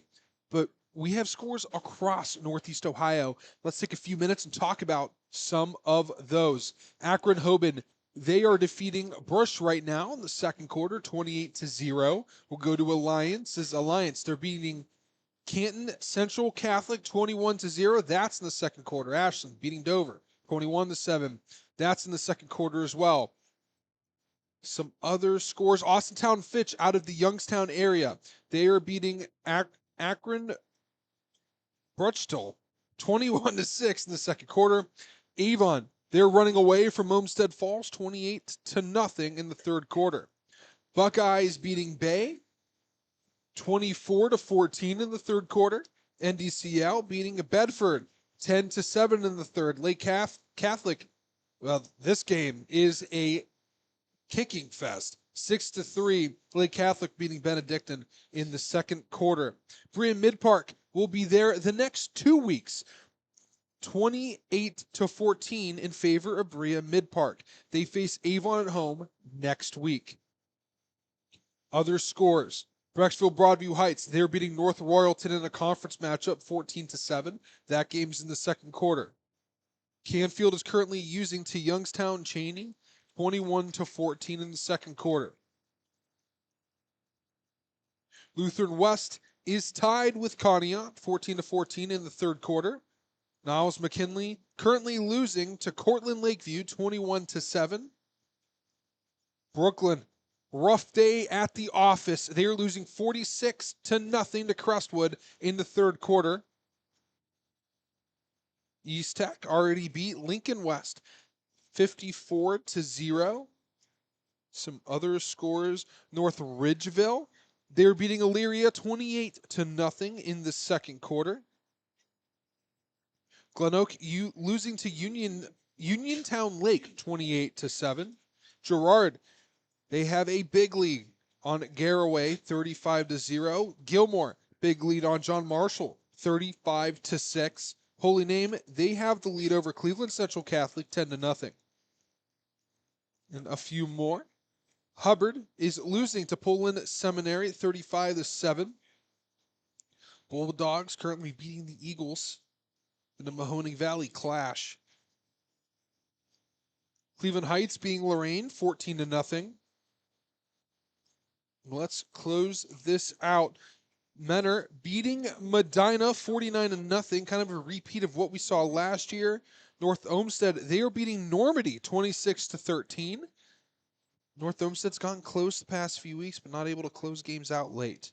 St. Ignatius losing to Painesville Riverside 20-14.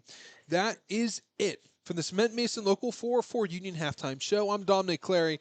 Don't go anywhere. In about 10 to 13 minutes, Bedlam on the Lake, Avon Lake, Amherst Steele. This game has been Bedlam, and that's why I'm calling it that. 28-21, the closest game we've seen all year, the closest game you've seen all year, right here in the Keon Sports Game of the Week. We'll be right back after some messages from our sponsors. This week's Keon Sports Game of the Week is brought to you by Rookie's Sports Bar and Grill, your one stop for all things food and fun, with a variety of cold drinks as well. They have fun and games, great people, great laughs, and great times. They feature the largest selection of dartboards and pool tables you'll find on the west side. From warm food to cold beer, they have you covered from start to finish. Check them out today at 6913 West 130th Street in Parma Heights. They are right in the heart of town. You'll walk away satisfied at Rookies as they hit a home run every time. Jenny's Popcorn. You can find their flavors anywhere popcorn is sold, including Giant Eagle and Mark's. Visit them online at jennyspopcorn.com or in person at 38727 Taylor Parkway in North Ridgeville, Ohio. They have everything from butter, cheese, caramel, and everything in between at this popcorn paradise. Spins Bowl. Spins Bowl has 36 lanes and a large redemption arcade with a full bar and restaurant. It is truly a good time for the whole family as it has something for everyone, young and old. Swing by their website for more info at spinsbowl.com. Sergeant Clean Car Wash delivers the highest quality car wash and superior customer service in Northeast Ohio in the shortest amount of time possible. Their mission is to provide the highest quality car wash and superior customer service while serving as positive role models in their communities. You will not find a better car wash than Sergeant Clean. The Robert Gates Legacy Foundation. This foundation aims to raise money to provide relief to organ transplant recipients. The cost of rejection medications are thousands of dollars per month, and they are needed to keep organ recipients alive. They also provide scholarships in Robert Gates' name and provide financial relief to living donors as they take time off of work for testing, workups, and surgeries, all to save someone's life by giving the gift of life. Lally's Handyman Service. From deck and fence building to indoor and outdoor remodeling, Lally's Handyman Service has you covered. Matt and his crew have been out to my home numerous times for a multitude of services and have hit a home run every time. Repair, replace, and remodel with Lally's Handyman Service. Give them a call at 216-789-2047. MDG Flooring. If you're in need of quality flooring for your home or office, look no further than MDG Flooring America in Medina. There is nothing that Steve and his talented staff cannot handle. Call them today at 330-725-5252 or stop in and visit them in person at 3812 Pearl Road in Medina. Pulp in North Olmsted and North Ridgeville. Tasty, healthy, and made fresh every single time.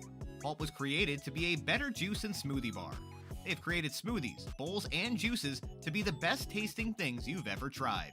They focus on being truly healthy with their products and never compromise on quality. Their quick and friendly staff is passionate about making your visit to Pulp a great part of your day. Let Katie Grasso take the hassle out of planning your next dream vacation. With CJ Vacations, they get you to the destination you want to be at with the price you can afford. West Side Fleet. The West Side Fleet will be back in North Olmsted this summer at a brand new location in the south parking lot of the Great Northern Mall. Vendors and food trucks will be set up in the parking lot area. They'll have music, kids' games, and more in the grassy area. As always, it is rain or shine, and this is an outdoor event. Dates to visit are as follows: August 30th from 10 a.m. to 4 p.m. and September 27th from 10 a.m. to 4 p.m. North Olmsted Sportsman's Club. They offer a little bit of everything that the true outdoor sportsman would enjoy. At NOSC, memberships are open to everyone from novice to master. For those just starting, the Ohio Department of Natural Resources sponsors several adult and junior programs open to the public at NOSC. Everything is provided free of charge, including equipment, ammo, and targets. Also, don't forget Ladies' Night. Find out more about one of North Olmsted's oldest and most prestigious clubs at nosc-online.com. Nancy's Main Street Diner. They only prepare your meals with the freshest ingredients. The dishes are made to order as they never use heat lamps and they take no shortcuts whatsoever. They're located at 426 Main Street in Grafton, Ohio. Nancy's Main Street Diner is your choice for all 3 daily meals. Tech Corp LLC. Through a relentless commitment to quality and service, Tech Corp LLC has developed a reputation for delivering work that exceeds expectations. They have the knowledge and experience to handle projects of any size and scope. Tech Corp LLC specializes in commercial and industrial roofing and offers assessment management programs, inspections, infrared scanning, restoration, project management, and consulting. You can reach them today by phone at 888-588-5524. Scalper's Bar and Grill. Scalper's Bar and Grill does it like no one else around. Unlike other places that close as early as 9 p.m., at Scalper's they stay open till 2 a.m. all 7 days of the week. They have the best food you'll ever put in your mouth, as they're serving up everything from subs, burgers, wings, and apps to Philly cheesesteaks, ice-cold beer, and everything you would want to eat. Do the best thing possible and make a personal trip there at 5718 Mayfield Road in Lyndhurst.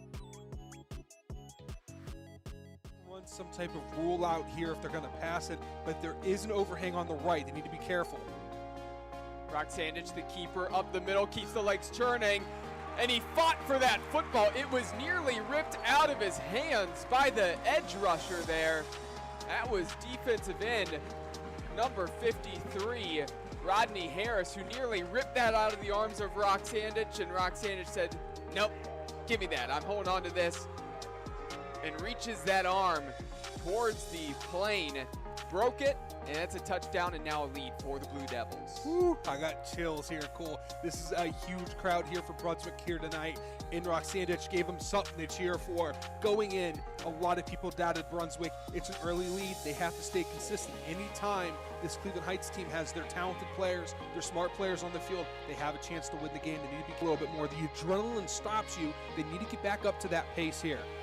First and goal from the 10-yard line. Davis bouncing it to the outside, and he's going to walk into the end zone untouched, and just like that. 4 plays, 4 runs, all carries for Marquise Davis, a guy who ran for 333 yards last week and 4 touchdowns. Did not have a big first half. It was quiet, and he shows up on the first drive right when the Tigers need him, 10-6. You know, he gets that edge. There's no one that can catch him. There needs to be someone right in front of him if they want any hopes of stopping Marquise Davis. He has that. If you're Cleveland Heights, you can use Brunswick's game against them. Still 8 minutes to go, but continue to run the ball, run the clock, and you have an opportunity for a fresh set of downs before making it into the end zone. Davis slipping through a couple tacklers, keeps the legs churning. Nobody could bring him down. Was touched back around the 8-yard line and just kept dragging defenders. And that's why he's the type of running back prospect we've been. Happened to the green wave on the other end. Here an option. This one going to be a pitch to the outside. Got a block and going to step into the end zone right around the corner.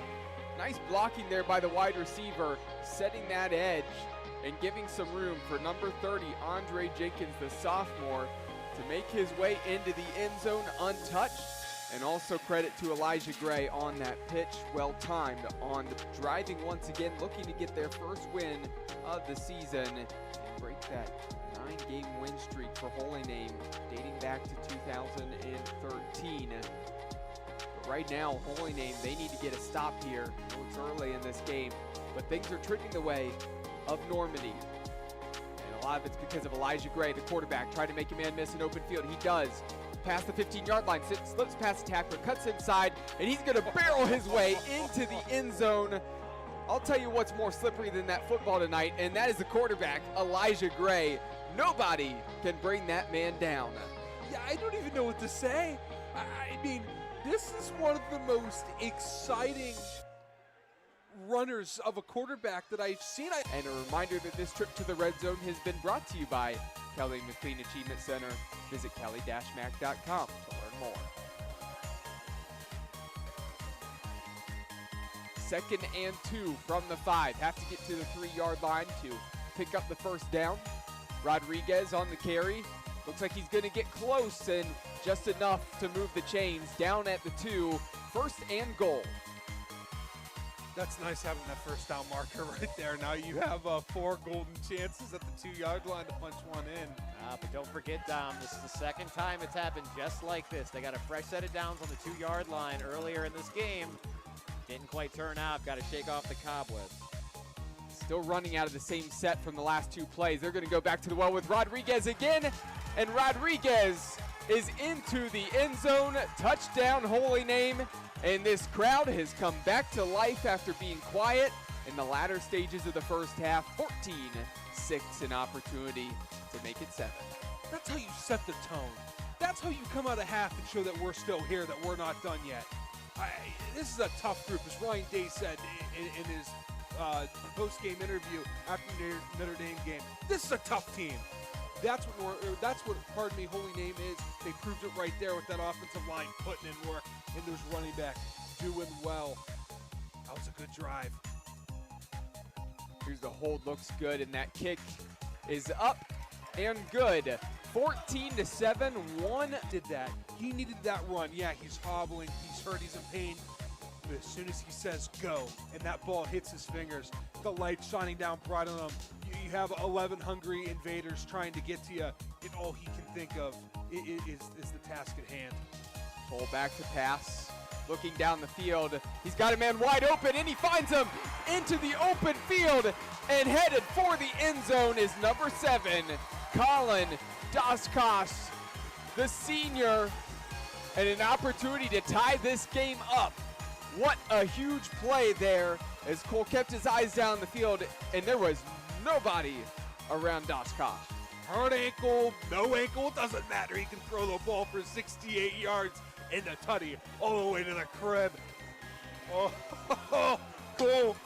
Brandon, we have an exciting football game between a one-win team and a no-win team. And baby, this crowd's into it. We're into it, the PA announcer screaming there in the PA system. We have an exciting one. I'll tell you what, that's all you want in a football game, a 60-yard touchdown pass, broken coverage. We'll take advantage of it. This hasn't been the season where either of these teams really have picked up many wins, right? And you know what? We're not going to kick it. We're going to see if we can get it. I don't know. It will depend. If they go to the ground, you'd have to think they're stating that this is 4-down territory now. I think it was the snap that got messed up last time. We just saw the holder there practicing the hold. I think they're going to kick it if they need to. Here's a carry up the middle for Dix. They're not going to have to, as he's going to push close to the end zone. He stopped just short. That white wall there of the Invaders kept him out of the end zone. But that actually might help Holy Name, because even though they didn't score there, they got a first down, opportunity to kill a little bit more clock if they want to here.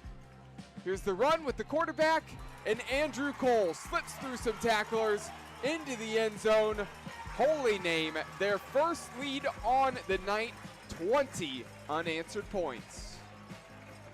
My goodness, just ran it down the throat of Normandy. They weren't taking any chances. They weren't doing anything funny. They know what their record has been in the red zone tonight.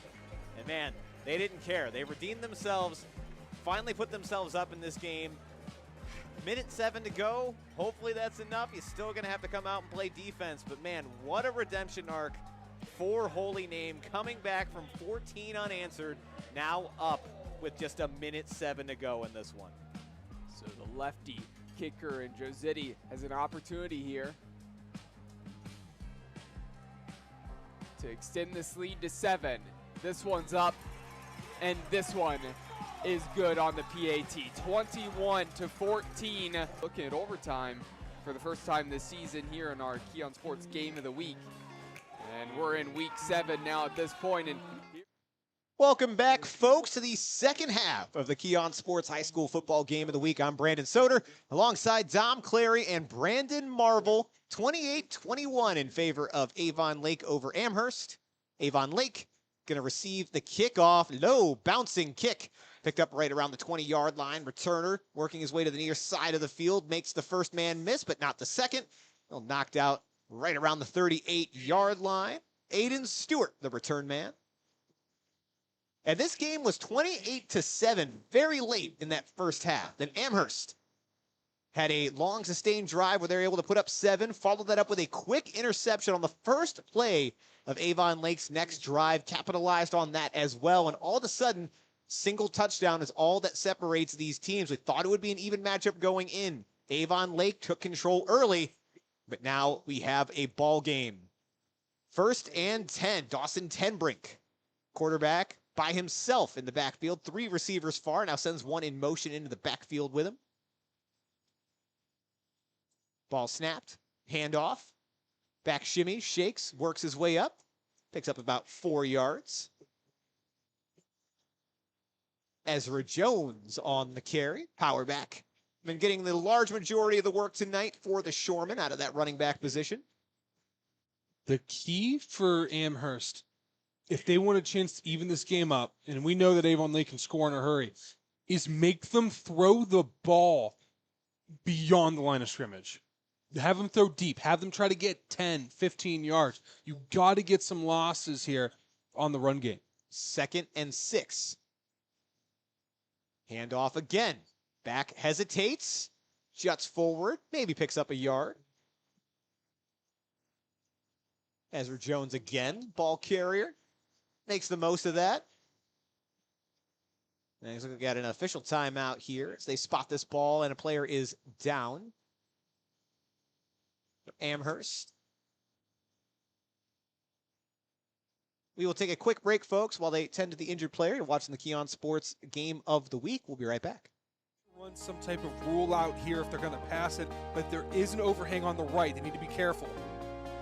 Brock Sandage, the keeper, up the middle, keeps the legs churning, and he fought for that football. It was nearly ripped out of his hands by the edge rusher there. That was defensive end number 53, Rodney Harris, who nearly ripped that out of the arms of Brock Sandage, and Brock Sandage said, nope, give me that. I'm holding on to this, and reaches that arm towards the plane, broke it, and that's a touchdown and now a lead for the Blue Devils. Whew, I got chills here, Cole. This is a huge... And we're back, folks. Amherst player up off under his own power. Looks like hopefully just some cramping. He'll take this play off at least. But a 3rd and 3 for the Avon Lake Shoremen. First drive of the second half. Shotgun now. 2 receivers on either side of the field. Sam Brink gonna play action, throw. Aiden Stewart on the reception, brought down, but not before. He picks up the first down for Avon Lake.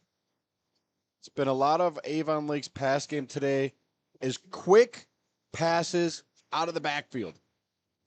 Gets the snap, quick 3-step drop. As soon as he gets to the end of that drop, he lets that ball go. A couple times he hasn't been able to get that done, and those 2 times, Tenbrink got out of the pocket, was able to scramble and pick up some yardage. 1st and 10 now into Amherst territory. Handoff. The back's able to rumble forward for a first down. Good power run right up the middle. Ezra Jones. Now the run game becoming effective for Avon Lake. Another set of downs. Now at the 37-yard line. Clock starts back up. About 10 minutes to go here in the 3rd quarter. Tenbrink by himself in the backfield. Now got to bring it back with him. Ball snapped. Handoff, but that play is going to get blown dead by the officials. Flag on the field. And it looks like it's going to be a false start on Avon Lake.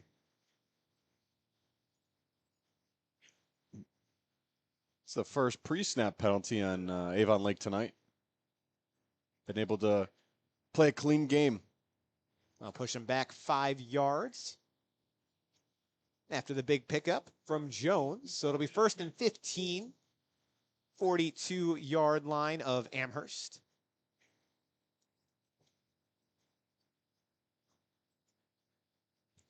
And Avon Lake's offense, 1 turnover on downs, 2 interceptions. Otherwise, they've put up 7 every time they've had the ball.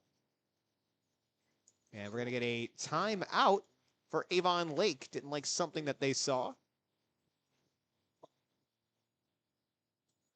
Yeah, clock was about to expire, I do believe, so had to make that call real quick before they were sent back even further there, Brandon. So time going to stop at 9:37.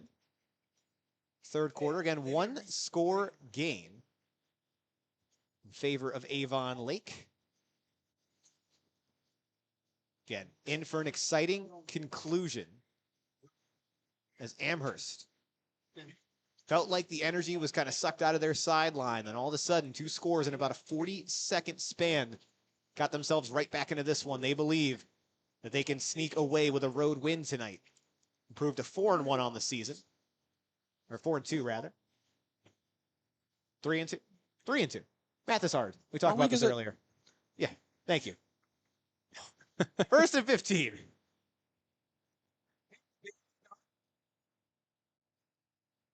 Quarterback by himself. Man in motion. Going to be a fake handoff. Keeps it himself. Working to the far side. Gets back to the original line of scrimmage. Or he's knocked out of bounds. Gain of 5 there for Dawson Tenbrink. Good job by Amherst defense right there. Not letting Tenbrink get upfield really much at all. Kind of containing him to that sideline. So that way it wasn't much of a gain for him. Maybe 5 yards on that gain. They'll set up 2nd and 11 is what they're going to give him. So 4 yards on the pickup. Fullback Levi Ventris now in for Avon Lake. Makes his way in from the sideline. 2nd and 11. 2 receivers out to the near side, 1 far. Fullback in. Going to be a fake handoff. Quarterback keeps it. He picks up another 5 yards there before he's brought down. 2 effective runs in a row by Dawson Tenbrink. Going to set up 3rd and short. Yeah, that's a midline read, right? Usually the running back goes inside, quarterback goes outside, but on a midline read, it's reversed, right? So that running back is going left to right wherever the play is going, and while that quarterback is reading that defensive end, rolls reversed, he's going right down the middle and following his lineman rather than going outside. Michael Summerfield now in the game. They're going to spread things out on 3rd down, 3rd and 5. Summerfield in motion, but it'll be a handoff to the running back. He's going to be close, but he is not going to get to that 1st down marker. Ezra Jones stopped short. 4th down and short for Avon Lake. I like the idea, right? So you've shown that you have done inside zone read, and you've also done a midline read off of a jet sweep looking play where when you said he faked the handoff earlier, that was another midline read, except it was with the jet motion. And so he was able to give or go. He decided to go there about 2 plays ago, and they were trying to set that up with the motion. Hopefully they were trying to bring some guys out and then hit that inside zone read. But there, the defense did a good job on not biting on that play and I really having good presence, and they waived off the penalty. All right, so no penalty there. So it will still be 4th and short for Avon Lake. Amherst defense has come up big in a few spots tonight. Let's see if they're able to do it again. So far, looks like the same offensive unit out there for the Shoremen. Kind of in no man's land territory. We've not seen kicker Kyle Anderson kick from any distance yet tonight. And sure enough, offense stays out, shotgun formation. Tenbrink has it, looking to throw, pressure up the middle, gets rid of it, has an open receiver, brought down, but that's a 1st down for the Shoremen. Huge 4th down conversion. And that's James Ness on the reception. And early in the route, Ness slipped down, and he had to wait a little bit to get the pass thrown to him. And if he doesn't slip, maybe he's running into the end zone. But regardless, a great job getting to the sticks, picking up the 1st down for Avon Lake. And he's lucky he got that pass off in time. Patrick Felstein laid out the QB in Dawson Tenbrink. He's lucky he was able to get that off quick enough and that he's okay. That was a heck of a pass rush there by Felstein. So 1st and 10 from the 21, right on the edge of the red zone. Be a handoff for the Shoremen, straight ahead, picks up a couple. Trip to the red zone, brought to you by the Kelly McLean Achievement Center. First trip of the second half. As the Avon Lake Shoremen continuing to drive their first possession of this half. Already taking a decent amount of time off the clock as well. 7 minutes, 30 seconds to go here in the 3rd quarter. Amherst yet to touch the ball on offense. 2nd and 7.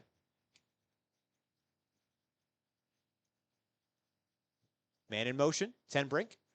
Gonna hand it to that man in motion. Had a lane, but tripped up before he was able to break through. Good job from that first line of defense for the Amherst Comets. Looked like number 11, Mason Morales, able to get in there, prevent the back from picking up a bigger gain. 3rd and 4.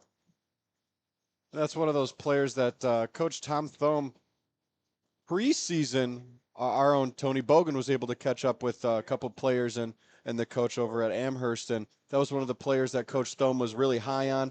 Very athletic player, could play both sides of the ball and make a lot of plays for this Amherst defense. 3rd and 4 for the Shoremen. Pressure coming. Quarterback's rolling out, looking for somewhere to throw. Gets rid of it right as he goes out of bounds.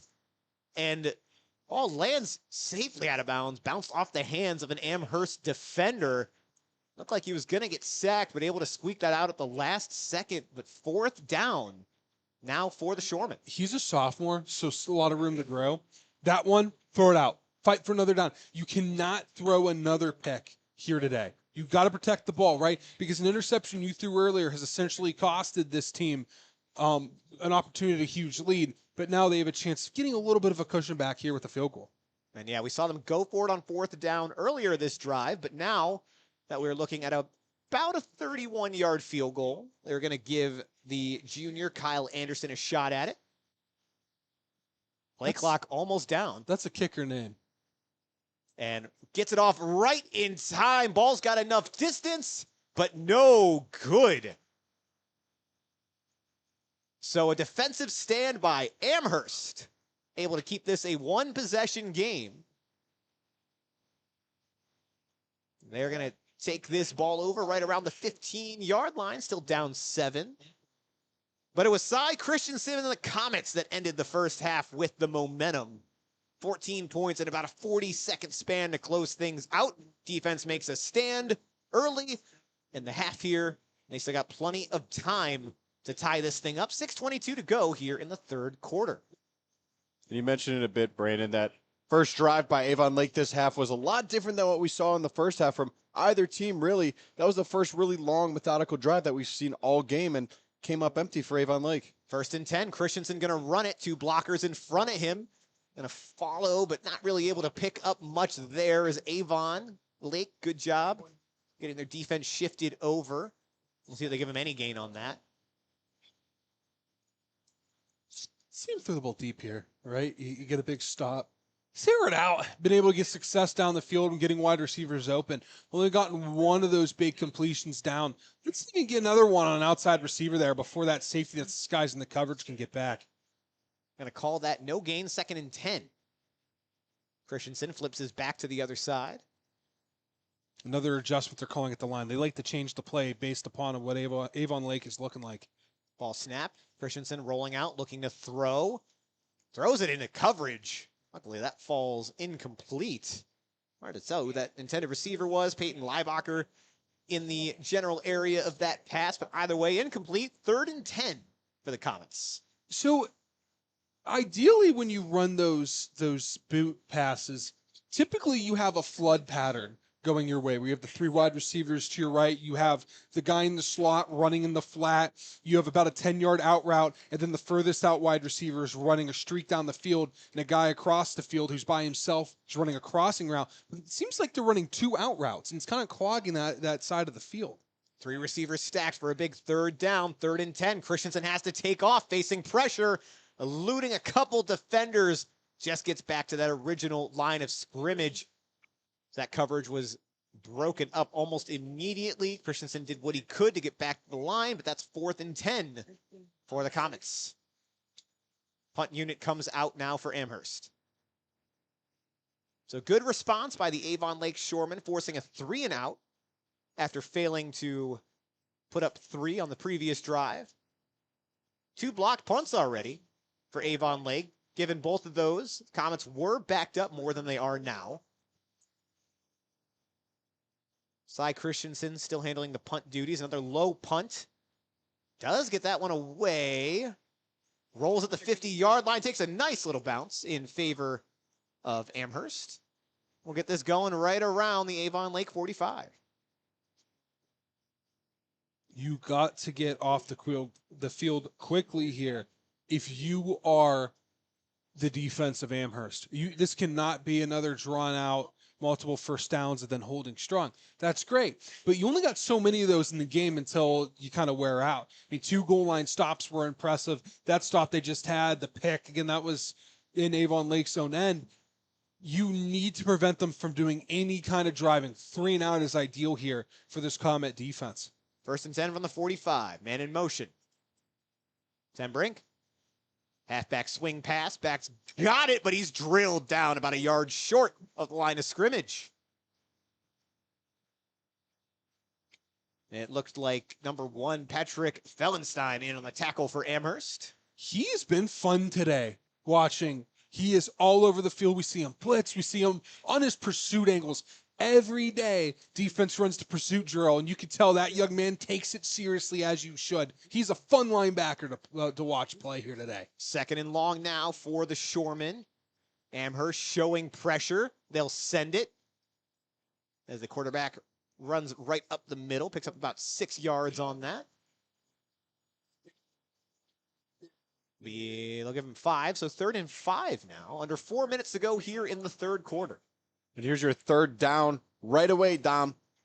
Amherst forces no gain on the first play. Great job by their defense getting in the backfield. And then only a 5-yard pickup on 2nd down. Now here, expect Avon Lake probably to go another quick pass and get that 1st down. Let's see what Amherst defensively can do to stop this. 3rd and 5, shotgun formation. Ten Brink has it. He'll look to throw, facing pressure, but gets it off in time. Receiver's got it, and he's got the first down. Well, color me shocked.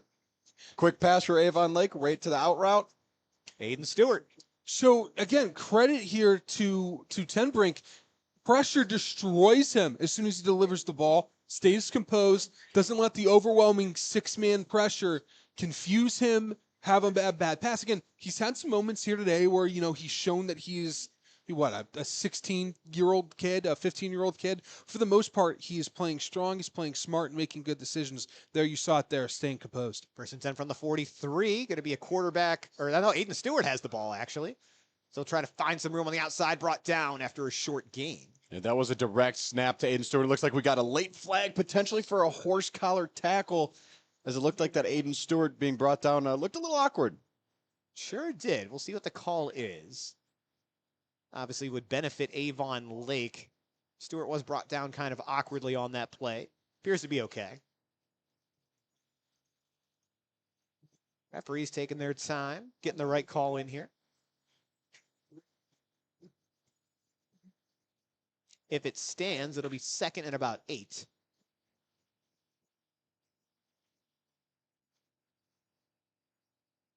And they are going to call, it's like a face mask on Amherst.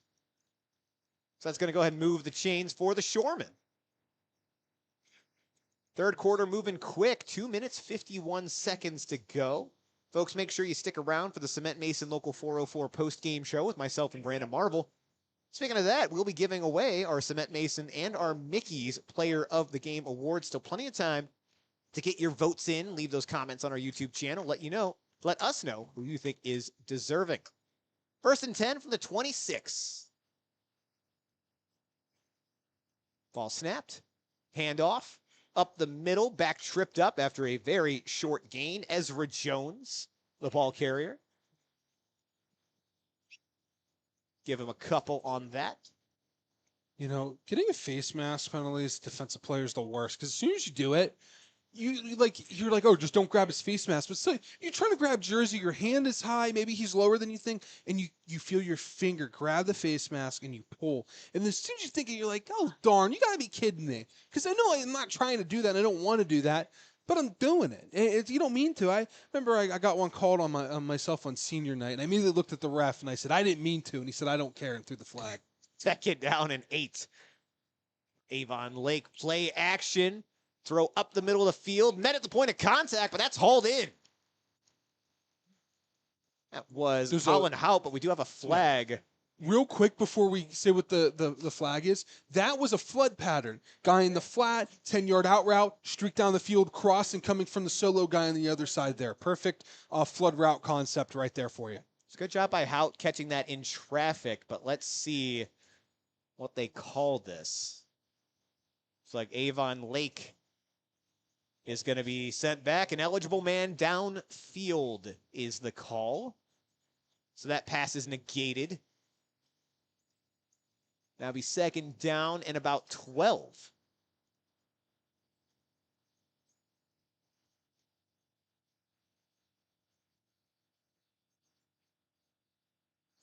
Shotgun, 2 receivers to the near, 2 far side.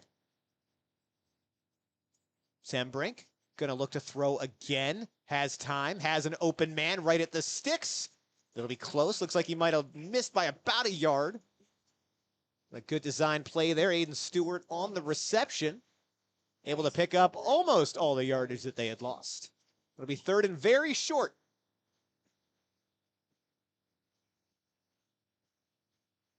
They need 1 yard to gain. We've seen Amherst, though, be able to come up in stops in these situations earlier tonight. And folks, they are now in the red zone. Strip to the red zone brought to you by the Kelly McLean Achievement Center. Subs are in, call is in. Normal power eye here. Under center, quarterback sneak. Looks like they're going to have it and more. Plenty more. Not often you see a quarterback sneak go for a 4-yard gain. That's what we got there. Dawson Ten Brink picking up the first down.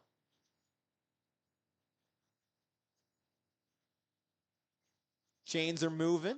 Minute 49 to go now in quarter number 3. It looks like right there on that play, it's just like you said, you don't see a lot of QB sneaks go for nearly 5 yards. Looked like right there he got right behind his offensive line, Ohio State commit Max Riley, and then everybody else just kind of guided him along the way, and he was able to get that big pickup. Pistol set now, man in motion. First down, handoff, right up the middle. Back picks up about a yard, Ezra Jones. They can still pick up a first down without scoring. Need about 8 more yards to do so and put him at the 2-yard line. Only high school that will play music in between plays. I love it. Keeps the energy up. Between that and the foghorn, it's a fun environment. 2nd and 8. Quarterback keeper tries to spin. Nowhere to go, though, as Amherst clogs up the middle of the field.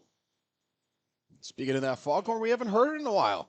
Amherst defense, since early in that second quarter, has really been able to hold strong and get a lot of stops and big stops to set up their offense in good field position, which now we have a 28-21 ball game. Nobody scored yet here in the second half, but late in that second half, that interception, or late in that first half, pardon me, Amherst's defense was able to come up with that pick and set him up in great field position. Let's see, we may have a scoreless third quarter, 18 seconds and counting.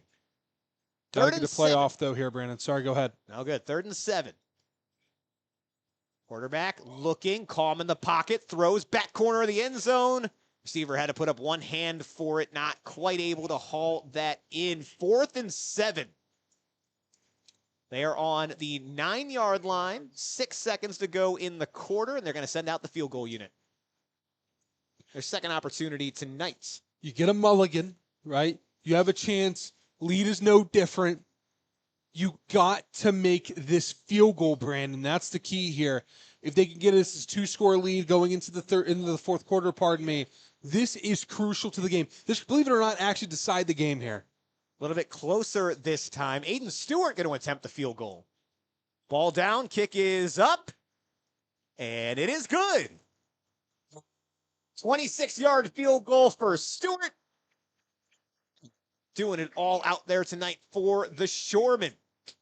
That's going to bring us to a 31-21 advantage in favor of Avon Lake over Amherst Steele. 3 seconds left here in the third quarter.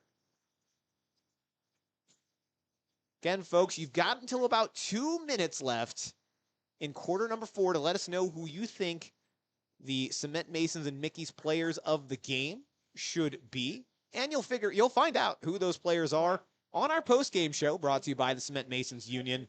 Me and Brandon Marvel will be hosting that while Dom runs down to the sideline, make sure that our award recipients receive their photos, their T-shirt.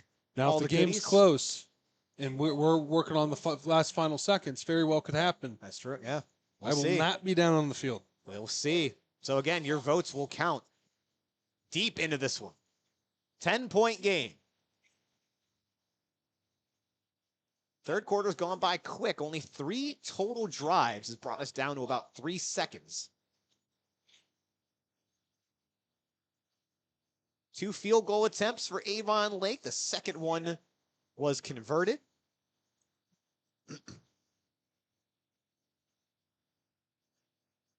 Stewart again going to handle kickoff duties.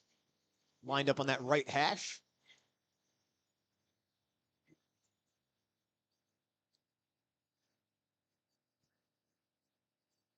And we're ready.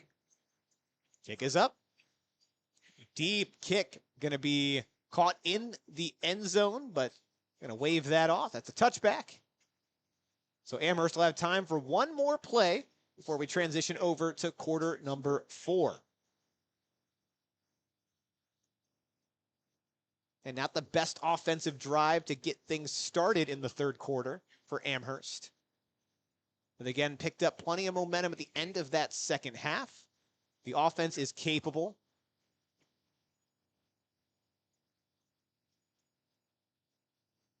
Exciting game, folks, in a year that we've had plenty of lopsided affairs. Just 10 points separate these SWC opponents today. And history would tell you this would be also join them as one of the blowouts. Not the case so far this year, as Amherst Steele is playing strong through 3. 1st and 10. Quarterback by himself, facing pressure up the middle, but gets it off. Caught it. And he caught it. Excellent job there by Christensen, staying strong in the pocket as he was nailed as that ball came out. And that is going to do it for quarter number 3. Thank you for sticking with us, folks. The Keon Sports High School Football Game of the Week. Amherst Steele 21, Avon Lake 31. Amherst, they've got the ball. We'll be right back after these messages. This week's Keon Sports Game of the Week is brought to you by Kelly McLean Achievement Center, the premier resource for high school athletes who wish to continue to play in college. They provide a one-on-one consultative approach to help students determine their needs and goals. Visit them online at kellymac.com. Village Coffee and Creamery. From the founders of Nancy's Main Street Diner comes Village Coffee and Creamery. They have everything from dessert, lunch items, and coffee to ice cream and every kind of sweet treat you could think of. They are located at 486 Main Street in Grafton. Some type of rule out here if they're going to pass it, but there is an overhang on the right. They need to be careful. Roxandich, the keeper, up the middle, keeps the legs churning, and he fought for that football. It was nearly ripped out of his hands by the edge rusher there. That was defensive end number 53, Rodney Harris, who nearly ripped that out of the arms of Roxandich, and Roxandich said, nope, give me that. We're back for the start of the 4th quarter. Amherst with a fresh set of downs now. 1st and 10 from the 31. And a 10-yard completion on that last play before the quarter ended for Cy Christensen. He's got 3 receivers bunched up to the far side. 1 on an island on the near. But not quite the oop-de-loop. Avon showing pressure, but backs off. Still able to break through, though, and that's a sack. Caleb Smith in on the sack for Avon Lake. Again, looked like they were going to send extra rushers. They backed off, but all they needed was that defensive line to get on through. And we see that pressure there. And on that last play of the 3rd quarter, it was a great job by Cy Christensen to get that ball off while taking a big hit, as well as the receiver Bryce Colvin holding onto that ball through a big hit as well. 2nd and 17. Christensen facing pressure again, rolling out, evading it. Going to throw to the far side, and that's going to go out of bounds. So it'll be 3rd down and very long for the Comets. Not too many plays in the old playbook, Brandon, that says, hey, we can pick up 17 here. So you got to look to get half that and see if a talented player can make a play beyond that. So let's look to get 5 to 10 yards here and see if your talent can get into that, what is that, the 41-yard line. 3rd and 17. Because now they're running that too high shell. They don't even need to disguise it right now. They're threatening you to throw it deep. Not even threatening you. They're saying you can't throw it deep. Probably shouldn't with that too high shell. Will be dangerous. Keep an eye on those safeties. 3rd and 17. Christensen has it. He is going to drop back. Looking, has time. Now a free rusher coming. Evades him. Makes another man miss, but he's going to get brought down in the backfield. That's a coverage sack right there, Brandon. They gave him time. Unfortunately, just wasn't able to do it. Offensive linemen, they were working until I think they thought the ball was gone. They looked confused when they saw their quarterback on the ground with the ball. That was Caleb Smith again on that sack, by the way. Caleb Smith been a game record tonight. This Amherst offensive line was holding up for about 3 or 2.5 quarters, but the front 7 of the Shoremen really starting to wear them down. So you've seen Christensen under a lot of pressure, 2 sacks on that drive. 4th and 22, punt this one away, and that was nearly blocked as well. That ball goes over the returner's head. Gonna roll out of bounds, right about the 41-yard line. That's where the Shoremen will come back out with a 10-point lead, 10 minutes, 20 seconds on the clock. Too early to start thinking about running it out, but we do know this Avon offense has the potential to drain the clock with just their normal methodical movement. Keep the ball on the ground. Keep the clock moving. My senior year at Baldwin Wallace, we ran the clock out for 8.5 minutes against Marietta. We started off our own 20, and we just gained 3 yards every play until we held the ball at their own 10-yard line, and it was the most impressive thing we did all year. Let's see if Avon Lake can do something similar. 1st and 10, pistol formation. And it will be a handoff to get things started. Back with a little bit of room, stumbles forward for about an 8-yard gain. Good rush that time by Jones. You know, this is an offensive line that prides itself on being able to gain 9 yards in a single rush, 8 yards in a single rush. They're that good, that talented, and they're a group that sticks together. They're always in the hallways together, always joking around together. That's an offensive line that you want blocking for you if you're the young running back in Ezra Jones. He's done a phenomenal job following his blocks forward. 2nd and 2. That'll be Jones again. This time's got the first down plus a couple. Stopped dead in his tracks after about a 7-yard gain. Now moving over into Amherst territory. Clock will stop for a moment, but as soon as those chains are set, it'll keep on rolling.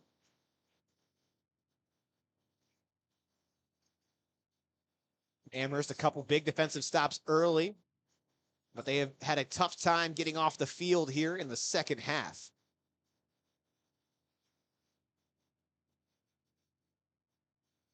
We're now set. 1st and 10, 47-yard line. Handoff again. Ezra Jones hit hard, but not before he picks up 5 more yards. Dom, just like you were talking about, this is exactly the kind of offense you want in this scenario, keeping it on the ground, picking up chunks as you go along. Yeah, and right now, you know, they do a little bit of a muddle huddle where the wide receivers aren't always in the huddle. Mainly the offensive linemen are involved. And right now in this format they're in, you want to run what we call grandma pace, right? Take your time, right? You're not exactly milking the clock out, but you're not rushing anytime soon. Be slow like your grandma. That's why we call it that. 2nd and 5. Handoff again. Again, a 5-yard gain and another first down. Ezra Jones coming in big when he is needed. Offensive line getting that push off that they need. Again, anchored by Max Riley. Amherst Steele's defense has improved. That front seven's done well all game. But this is what I was talking about earlier, where the wear, the tear, the bruises start to hurt a little bit more. Your hamstrings are tight. Your knees hurt. Your arms are sore because this offensive line and running back are just beating you up all game. 1st and 10. Handoff again. This time Jones working up the weak side of the field. And tell me if you've heard this before. About a 4 or 5-yard gain for Avon Lake. I mean, this is beautiful, right? I mean, this is not 2 yards in a cloud of dust. It's 5, 6, 7 yards in a cloud of turf flying in the air. And that's the big offensive lineman. Was that Maxwell Riley going off the field? Hopefully he's okay. Hopefully he's just tired and needs a second. But that's their workhorse in the offensive line there. They need him in there if they want to keep clearing the way. Still standing, appears to hopefully just be a breather for Riley. I think that's what it is. Handoff. And again, gains a couple that time. You see Riley not being in there immediately affecting things. Not nearly as big of a gain. Going to be 3rd down for the Shoremen. Yeah, it does look like Riley's getting something wrapped on his lower leg, possibly just a ankle re-wrap. Keep that ankle wrap tight. Make sure he's good to go back out there here later in this drive. 7 minutes now to go here in the 4th quarter. 3rd and 4 for the Shoremen. Kyle Anderson's been on the sideline warming up kicks. Again, Aiden Stewart, the last time they attempted a field goal, was the one that took that kick. Obviously, he's on the field currently, so that might be the only reason. Pistol formation, 3rd and 4. See if they keep it on the ground. And they will, but it's a quarterback keeper, slides in. He's going to be short of the first down. Going to be 4th and about 1 for the Shoremen. I think he was fixing his knee brace. I think that's what's going on down there. Yeah, we'll see if he gets back in there, but it's definitely affected him now. 4th and short. And it doesn't look like he'll make it back out onto the field for this play. Avon Lake currently showing that they want to go for it, up 10. Now down to 6 minutes left in this game. Power formation. Will be a handoff, and he's got the first down and more. So that offensive line got the push they needed. Another set of downs for the Shoremen. They'll be able to continue to milk this clock.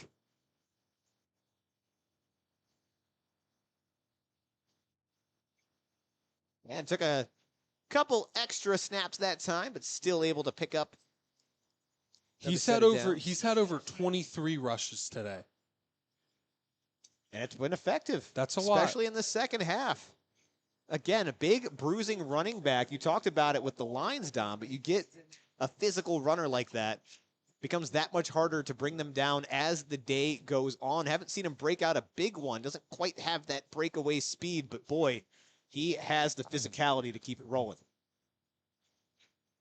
So we had a timeout on the field for Avon Lake. It does look like Maxwell Riley is back in the game now. All right, so Riley did miss some time earlier this year. He's back in this game. Good news for the Shoremen, especially in this particular scenario. 1st and 10. It's been an official timeout. Time now rolling once again. 24 carries. 24 for 118, carries for I do Ezra believe. Jones. Again, Mickey's and Cement Mason's player of the game. He's definitely up for that tonight, folks. If you think Ezra deserves that award, let us know in the comments. Speaking of, it's going to be a fake handoff to Jones, actually. Is the quarterback going to keep it, trying to find some room, but knocked out of bounds. He was folded a little bit there. Appears to be okay. Tough hit, picks up about 3 on the play. But again, does go out of bounds, so that stops the clock.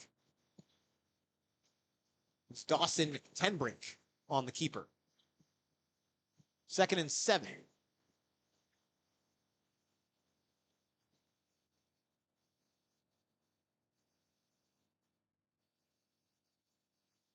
Tight game here still, folks. Shoremen holding on to a 10-point lead over the Comets. 2nd and 7.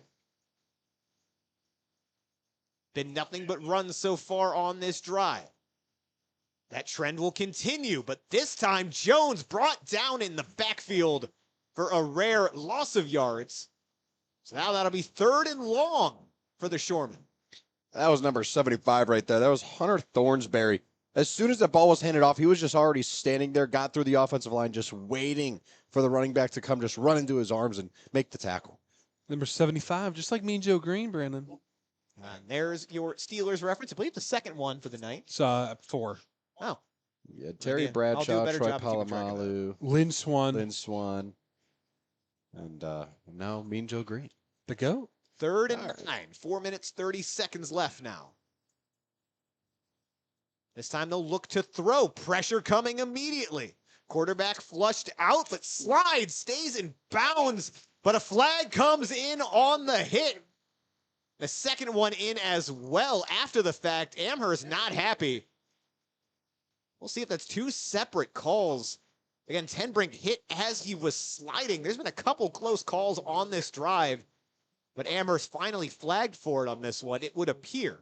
Yeah, I was just going to mention it just a couple plays ago when Tenbrink scrambled out of bounds. It looked like that Amherst may have gotten away with a late hit, but now this time they're definitely going to call it as Tenbrink was definitely almost completed with his slide when the hit came in from the Amherst defender. And he would have been short of the first down. That hurts. The interesting Your thing is going to Amherst. be that second flag that was thrown up. Did an Avon Lake player retaliate, just trying to protect his quarterback a little bit? It was hard to tell. There was a lot going on between the teams. So it does look like there are fouls on both sides. Those are going to offset.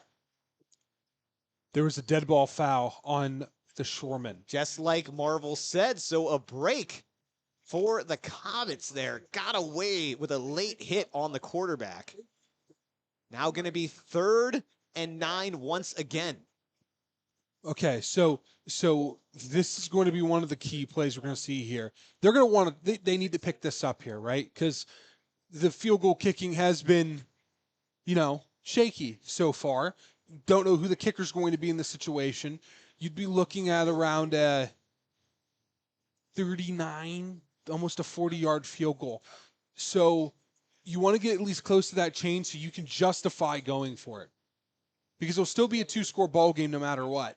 Let's see what they decide. Again, 10-point lead, 4 minutes, 22 seconds. Clock definitely becoming a factor.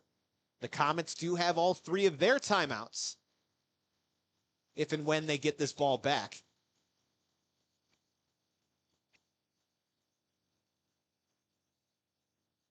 Yeah, offsetting personal foul penalties will give us another shot. They're saying 4th down, Yeah, they're but it calling it should be 3rd down. Interesting. Yeah, currently showing 4th and 6. And it was announced that it was 4th and 6. It should be a replay of down, no? That's what I was assuming. I don't know how they came to this conclusion, but 4th and 6, Shoremen are going for it. They're going to look to throw. Throws far side of the field and off the hands of the receiver. Turnover on downs as the Amherst Steele defense comes up big again and helped out by the offsetting penalties. Still confused why that was 4th down. Not entirely sure. Maybe we'll get some clarification. Michael Kemmer, the intended receiver on that play, the sophomore receiver. But the Comets have life. Avon Lake 31, Amherst Steele 21. 4 minutes, 17 seconds left. Cy Christensen and company will get another stab at this.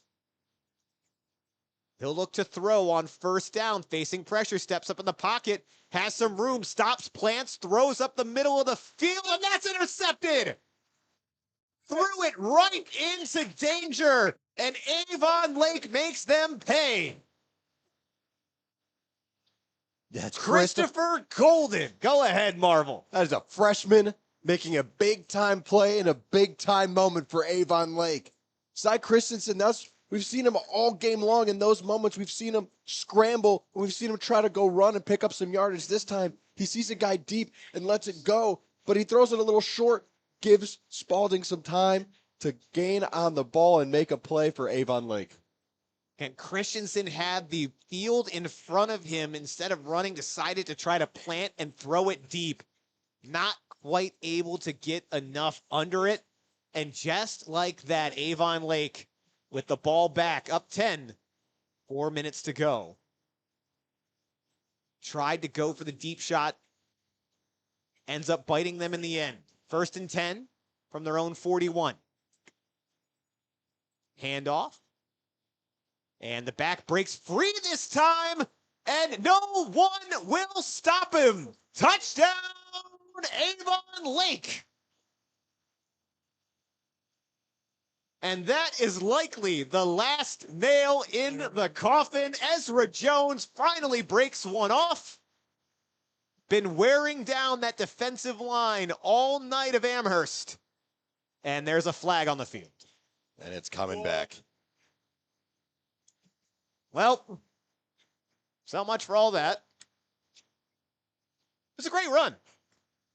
Fortunately, it just didn't count. You know, as an offensive lineman who has fallen victim to the holding on a big touchdown play where, you know, I had played with one of the best running backs in the history of the state of Pennsylvania, and we broke a lot of plays loose. Nothing worse was getting the slap in the head from the senior captain of the line, Saddam. Why are you holding? He's 20 yards down the field. And if you're an Avon Lake Shoreman that you're blocking there, you're like, why? Why did I pull the jersey when I didn't need to? It's heartbreaking because typically on those big plays, it's typically not the block that saves the play. Well, it hurts. We go from about a 60-yard touchdown run to a free 2-yard gain. 1st and 8. Will be a handoff. They'll go right back to the running game as the backs met it after a gain of about 6. Driven down. 2nd and 3 now. Clock continues to run. Amherst holding on to their timeouts for the time being. Remember, folks, in high school, no 2-minute warning. The only way to stop the clock is either with a timeout, play going out of bounds, or an incomplete pass. Clock will also stop when the chains move.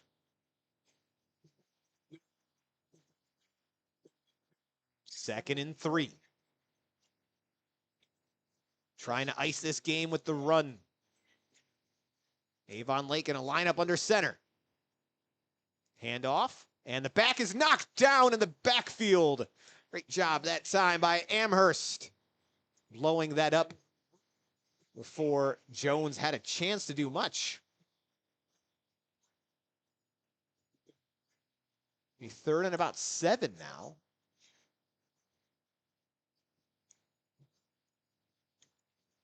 Again, Steele defense coming up strong there. We will get a timeout. Stops the clock at 3 minutes, 3 seconds.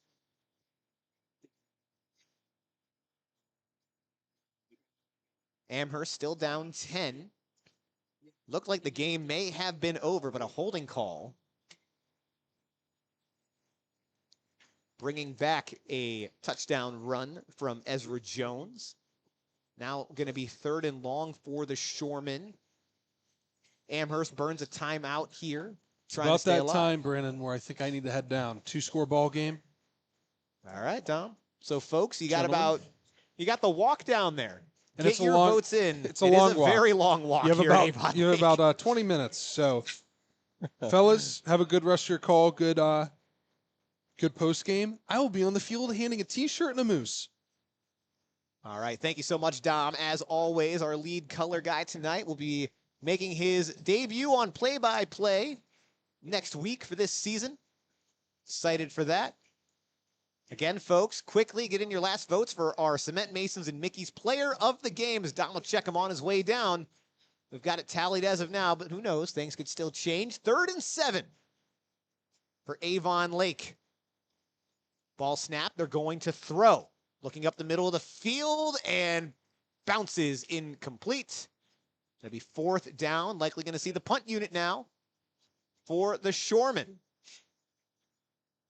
So Amherst will have about 3 minutes to operate, still needing a touchdown and a field goal to tie this up. And obviously not the situation you want to be in, but we've seen them do it once this game already. Marvel, you think they got the magic left? I mean, we've seen magic from both sides of the ball today, from Amherst, from Avon Lake. Great defensive plays on both sides, and 1-play, 1-score drives from both sides today.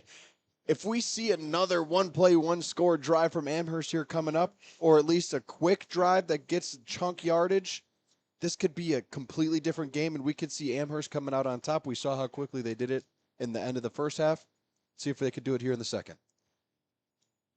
They're going to bring everyone in on this punt. Make sure Aiden Stewart does not get blocked. Fielded at about the 20. Returner now to the 30. Going to go out of bounds about the 33-yard line. Was David Dudziak. This has been a complete tale of two halves, too, by the way. And at the end of the first half, it was 28-21. It was a 1-score game. And now we're sitting here 31-21 with just over 2.5 minutes to go in the game. So we've seen a lot of shifting in how the way the offense have been playing. Avon Lake a lot slower coming up to the ball, taking their time, letting the clock run out, be more methodical. And with Amherst, we just saw in the last drive a big play by the Avon Lake defender, Christopher Galden, getting that interception. But it's just been a lot of differences here in the second half. Give the Amherst defense credit. After the interception, only lost 1:10 off the clock and did not give up any points. So 1st and 10 from the 33. Christensen going to look to throw. Now taking off, flips one up the middle. Receiver's got it, tries to cut back, but is going to get stopped in place after picking up about 6 yards. That was Cale Charles there on the reception, the short pass. The 2nd and 4 for Amherst. Now 2:28 on the clock. Quick pause as it looked like there was Avon Lake defender hurt, but he was able to get up and run off the field on his own power. Always a good sign. And unfortunate, but that does help. The fact that the injured player was down does actually help Amherst as they're able to get set, not lose a lot of time off the clock.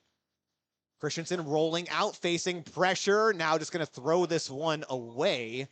That may be intentional grounding, though, Marvel. I didn't see anyone in the area. It looked like he was still in that pocket. He did make it past the line of scrimmage, but there was nobody in the area, and he was still in the pocket. So this is going to probably be a conversation between the refs here, and they're going to throw the flag for grounding. Yep. And credit to Christensen, that's about all he could do. He's trying to kind of play hero ball, stay up, try to complete something down the field, but the pressure has been coming hard from this Avon Lake pass rush. And it's going to bite them there, so it'll be a loss of down and the penalty. And this is a spot foul, so it is from where he threw the ball. So this is going to be a big loss for Amherst. Tough. So it goes from 2nd and 4. It's now going to be 3rd and forever for the Comets. They're going to call it 3rd and 20. 2 minutes, 13 seconds left. Amherst clinging to life. Still down 10. Christensen ready. Pass rush coming. He's going to get brought down. Number 18 in on the pressure that time. Eric Van Ewen. Now going to be 4th down and even longer for Amherst. Clock continues to run now under 2 minutes. And the pass rush for the Shoremen has come alive here in the 4th quarter. Yeah, Van Ewen, he's been making plays as well. Maybe not the sack count that he would like, but he's been causing pressure a lot this second half, forcing Christensen to scramble out of the pocket, make throws he doesn't want to make, and throw the balls away. 4th and 33, likely the game here. Christensen stepping up, has to throw. Penalty flag comes down, does complete the pass, but he's brought down well short of the sticks. But let's see what this flag is. If it's anything on Amherst, that will be declined, and that will essentially be the game. That's exactly what it is. Yeah, penalty on Amherst that will be declined. So still a 2-score game, 1:25 left here in the 4th quarter. And again, on that play, you got to give some credit to Cy Christensen. He really didn't have much of a choice. You can't. It's hard to pick up 33 yards, especially on a 4th down deep in your own territory. He just saw somebody open in the middle of the field. He was able to pick up about 23, 24 and get back to that original line of scrimmage. But again, just not enough, as Avon Lake's defense has been getting pressure and having good coverage all second half.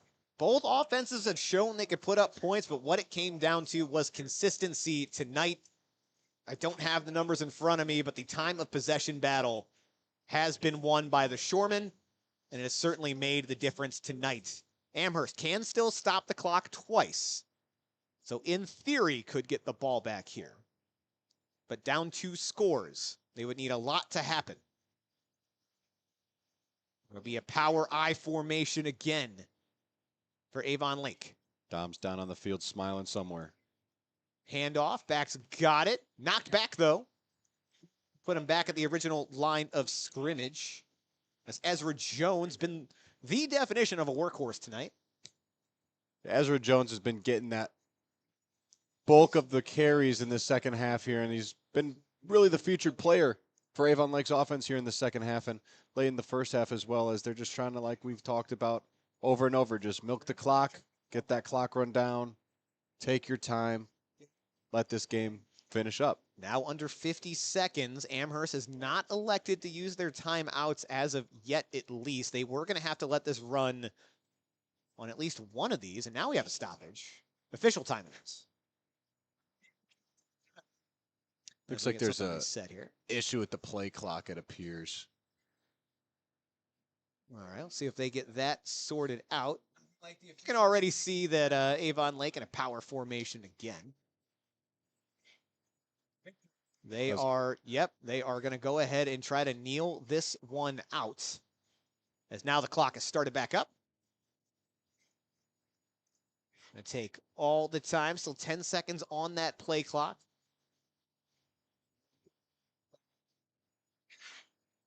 Four seconds now, takes a snap, he goes down. And they're going to go ahead and let this clock run out. So a hard-fought game between SEC opponents. But in the end, the Avon Lake Shoremen push themselves to a victory, large thanks to an incredible run game, a strong offensive line, Credit to Amherst. They hung in this one. They made it interesting heading into the second half. Still a very promising season ahead for the Comets. But tonight, it is all Avon Lake. They walk away and defend their home turf. Your final score, the Avon Lake Shoremen 31, Amherst Comets 21. Folks, make sure you stick around for the Cement Mason Local 404 Union post-game show with myself and Brandon Marvel. We'll let you know who the Cement Masons and the Mickey's players of the games are, let you know where these schools are heading next week, and let you know where the Keon Sports crew is going to be. We'll be right back after these messages. This week's Keon Sports Game of the Week is brought to you by Dave's Golden Shear Barbershop. Dave's Golden Shear Barbershop has been your trusted barber for nearly a century of great haircuts. With affordable prices and excellent customer service, there's no better place to get your cut. It is located at 26915 Center Ridge Road in Westlake. For my favorite pizza of sausage and pepperoni, or Brandon's favorite of olive and pineapple, let Angela's make the perfect pie for you. Visit them in person at 27095 Bagley Road, Olmsted Falls, or place your order online at angelinaspizza.com. Earth Flora. EarthFlora.com is the leader in the trade of botanical artificial plants and trees custom made with your vision in mind. Call them today at 440-899-4947 or visit them at www.earthflora.com. Make sure you enter code SAVE5 to save an extra 5% and get free shipping on orders of $100 or more within the inland United States. The Moose is on the loose at Mickey's. Your local Mickey's is open now for the food and fuel you need to keep your family on moving. Be sure to use your Mickey Mart Rewards card to quickly rack up amazing member-only deals, including free food and beverages.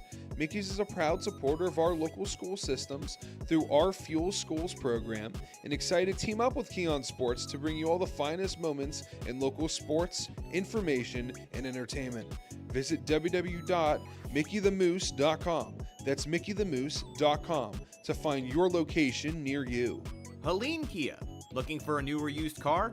Check out our guy Jim McConville at Helene Kia in North Olmsted on Lorraine Road. Jim is a member of the auto community for the last 20 years and will treat you right no matter your car buying need. He's an expert at new and used car deals, including trade-ins and financing. Save Staffing of Ohio. They offer temporary, temp to hire, and direct hire placements for job candidates and businesses across Ohio. Whether your company needs talented people or you're looking for employment in your field, their goal is to help you succeed. Their motto is helping people work, helping companies grow. Vote Carbone for Strongsville this election season. You can email Jim Carbone at carboneforstrongsville@yahoo.com for information on how you can help. With Carbone, your vision is his mission. Olmsted Smoke Shop. Olmsted Smoke Shop is your one-stop destination for all things smoke. Olmsted Smoke Shop is located at 24137 Lorraine Road in North Olmsted and provides the best value in town. Run some type of rule out here if they're going to pass it, but there is an overhang on the right. They need to be careful. Brock Sandage, the keeper, up the middle, keeps the legs churning, and he fought for that. And welcome in, folks, to the Cement Mason Local 404 Union postgame show. I'm Brandon Soder. With me is Brandon Marvel. Thank you again, folks. This was an excellent game of the week. Your final score, the Avon Lake Shoremen 31, the Amherst Steele Comets 21. And it was a close affair. It looked like Avon Lake may run away with this one early. They went up 28-7 in the second quarter, but Amherst responded quickly. They had a nice drive to put up 7, bringing it in within 2 touchdowns. Then a Avon Lake interception on the first play of their next drive put Amherst in great field position, capitalized on that, and suddenly it was 28-21 at halftime. But the Avon Lake Shoremen shut things down in the second half, thanks in large part to their offensive line and their running game. Dominated time of possession to end things.